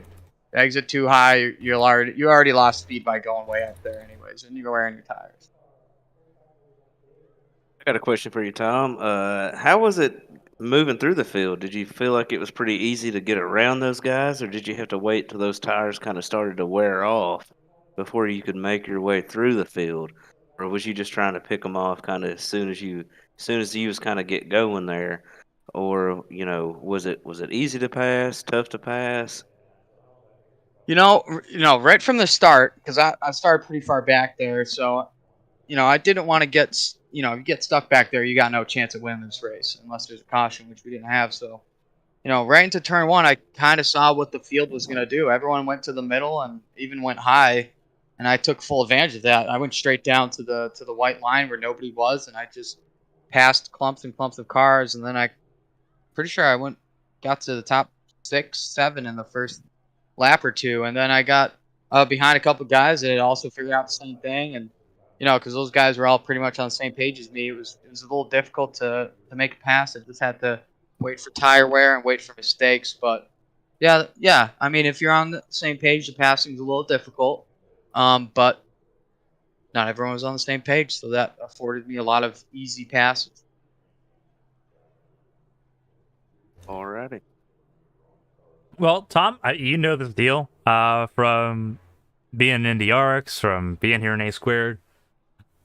if you have anyone you want to shout out and you want to say thank you to, we had an amazing night as far as like everyone that tuned in via Twitch and by YouTube. So if you have anyone you want to shout out, obviously everyone watching making this all really possible. But if you have anyone you want to shout out, man, the floor is yours. First, I want to shout out you guys. Shout you out, Clayton, for doing this stream. Riley and Toby, I'm sure they wanted to race, but thank you guys for sticking around and joining on the booth. My amazing fiance, Brenna, for letting me do all this. My family and friends, anybody that tuned in. And I was in the NASA car today. I'm a big fan of space exploration, so couldn't find a SpaceX NASA combo thing, so just went with the NASA. I love running that space scheme. I think humans should really think about space exploration a little bit more. It seems to be in the back of a lot of people's minds and not at the front. So, yeah, that's pretty much it for me on shoutouts. Thank you for the stream. I appreciate the compliment. The scheme looked fantastic. I loved how the blue and white popped out tonight. Again, Tom, congrats. 10 spots gained. That's not easy. That's not easy at all, ever. And you made it work in a limited time frame. So congrats on that, man. We'll see you at Charlotte. Thank you, and congrats to Tommy Reynolds on just a badass all-star win. Congrats to him. Absolutely. We'll be talking to him next. So have a good one. Thank you. Alrighty, that was Tom Sears, our third place finisher. We're just going to jump right into Tommy Reynolds here. I know that everyone's joining in that interview room, so we'll talk to Tommy here in just a second. Hey, Tommy, this is Clayton from the Arcs Racing booth. You got a copy? I gotcha. Holy crap, man! We did it! Right? Absolutely. Oh How my did it God. feel? Like you got the really good start there. Obviously, you watched Ryan sort of lose it out of 2 on the opening lap, and then game and pit. But you were setting really blistering laps. Like, how did it feel out there compared to open? It was just like I said it was gonna be. It was a lot tighter than I even expected it to be. But yeah, I mean, 3 and 4 was pretty good, but 1 and 2 was nothing like the open. The open was a little more slick. You could kind of slide it into the corner more opposed to like actually having to drive it into the corner. But yeah, it was still just the banking differences is just so drastic that each corner have to have a completely different approach. So it just takes concentration lap after lap, and yeah, I mean it was a lot of fun. We heard from a couple drivers that, tire saving was sort of the name of the game, and it seemed like Josh had kind of ran through his, and that's why you pit. How easy was it for you to sort of save tires? Was it one of those things we had to actively think about, or were you just kind of just in your own zone there? I'm not a huge tire saver. Like the only track I've really tried to tire save was Darlington, and the track just loves to eat up tires.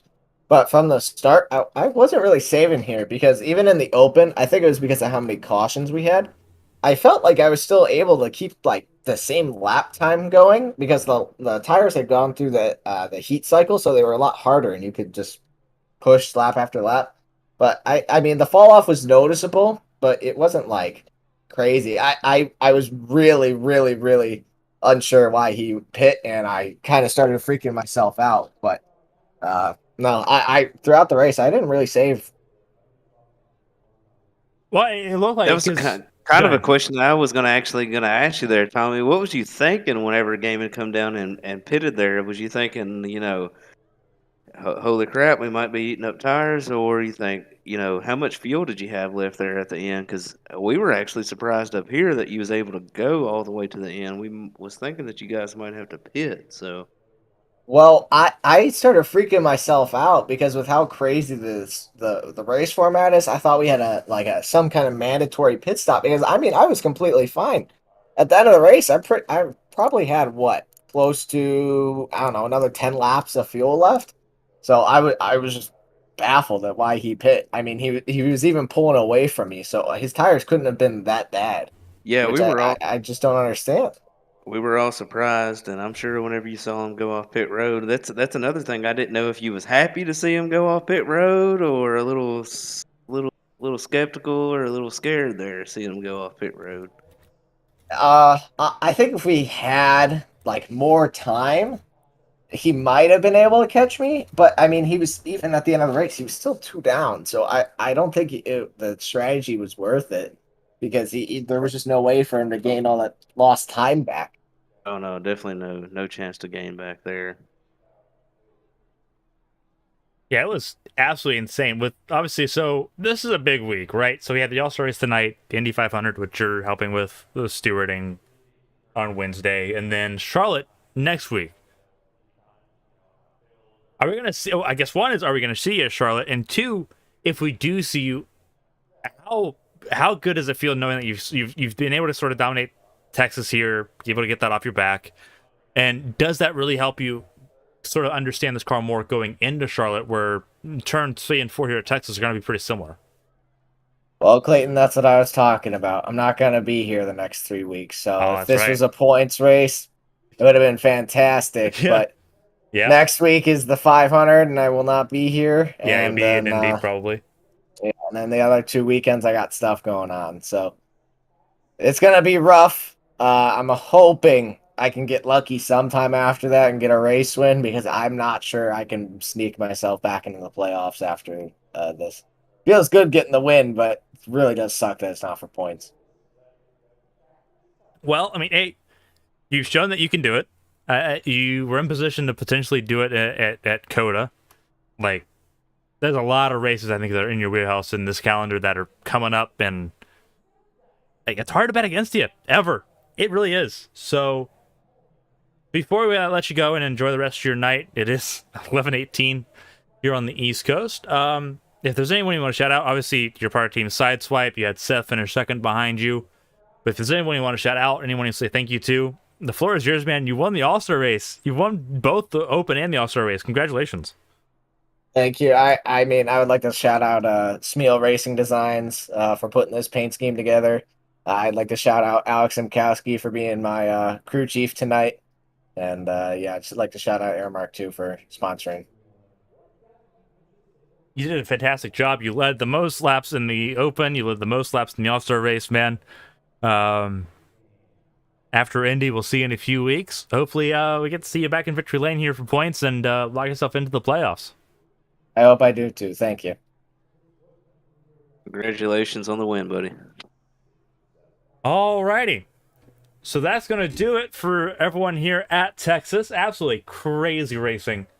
We'll run everyone through the rundown here for the results. 17 cars started this race. All of them finished, which is fantastic to see. Alrighty, so the results here. Pull it up. This is what it looks like. Tommy Reynolds, the race winner, 7.4 over Seth Wansing. Seth Wansing gained 14 spots. He was a favorite to win. If he had qualified higher, maybe it'd be a lot different, but still, 14 spots gained for Seth. He finished second. Ahead of Tom Sears, who also gained 10 spots from 14th to 3rd. Great job for him getting up through the field. Davey Houck finished in the 4th position. Then you have John Smeal in 5th, Dustin Painter in 6th. The last car on the lead lap, Dustin Painter squeaked in barely to get into the All-Star race from the Open and get the top 6 in the All-Star race. Fantastic work for him. Very clean race for Dustin Painter.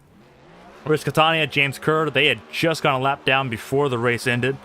They finished 7th and 8th. Thomas Andrews finished 9th. Ryan Pinnell struggled early in the race, started 2nd, fell down, ended up recovering to 10th place, so good job recovering for him. Donald Ray in 11th. Then you have Terry Gabbard in 12th, Tristan Catania in 13th. The last of those 1 lap down. Kevin Feemster and Joshua Gaiman 2 laps down. Then Tommy Withers and Jonathan Homebrink finished 5 laps down each here in the All-Star race.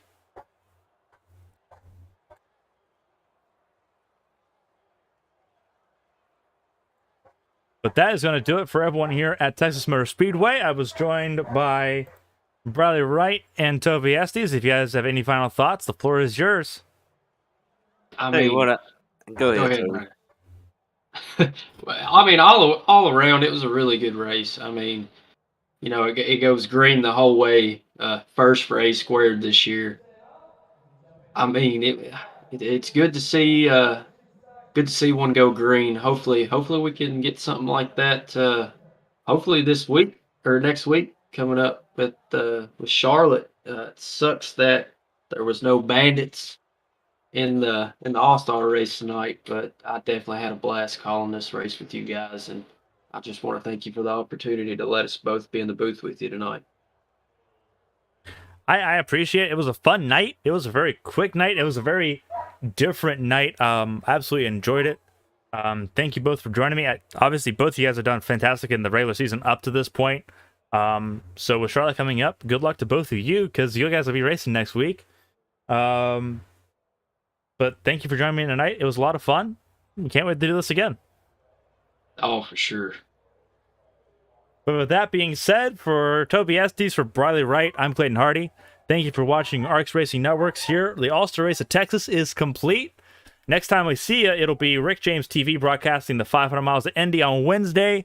And then we'll be back again Sunday night for 300 miles at Charlotte Motor Speedway. But until then, stay safe, stay healthy, have some fun, enjoy your week.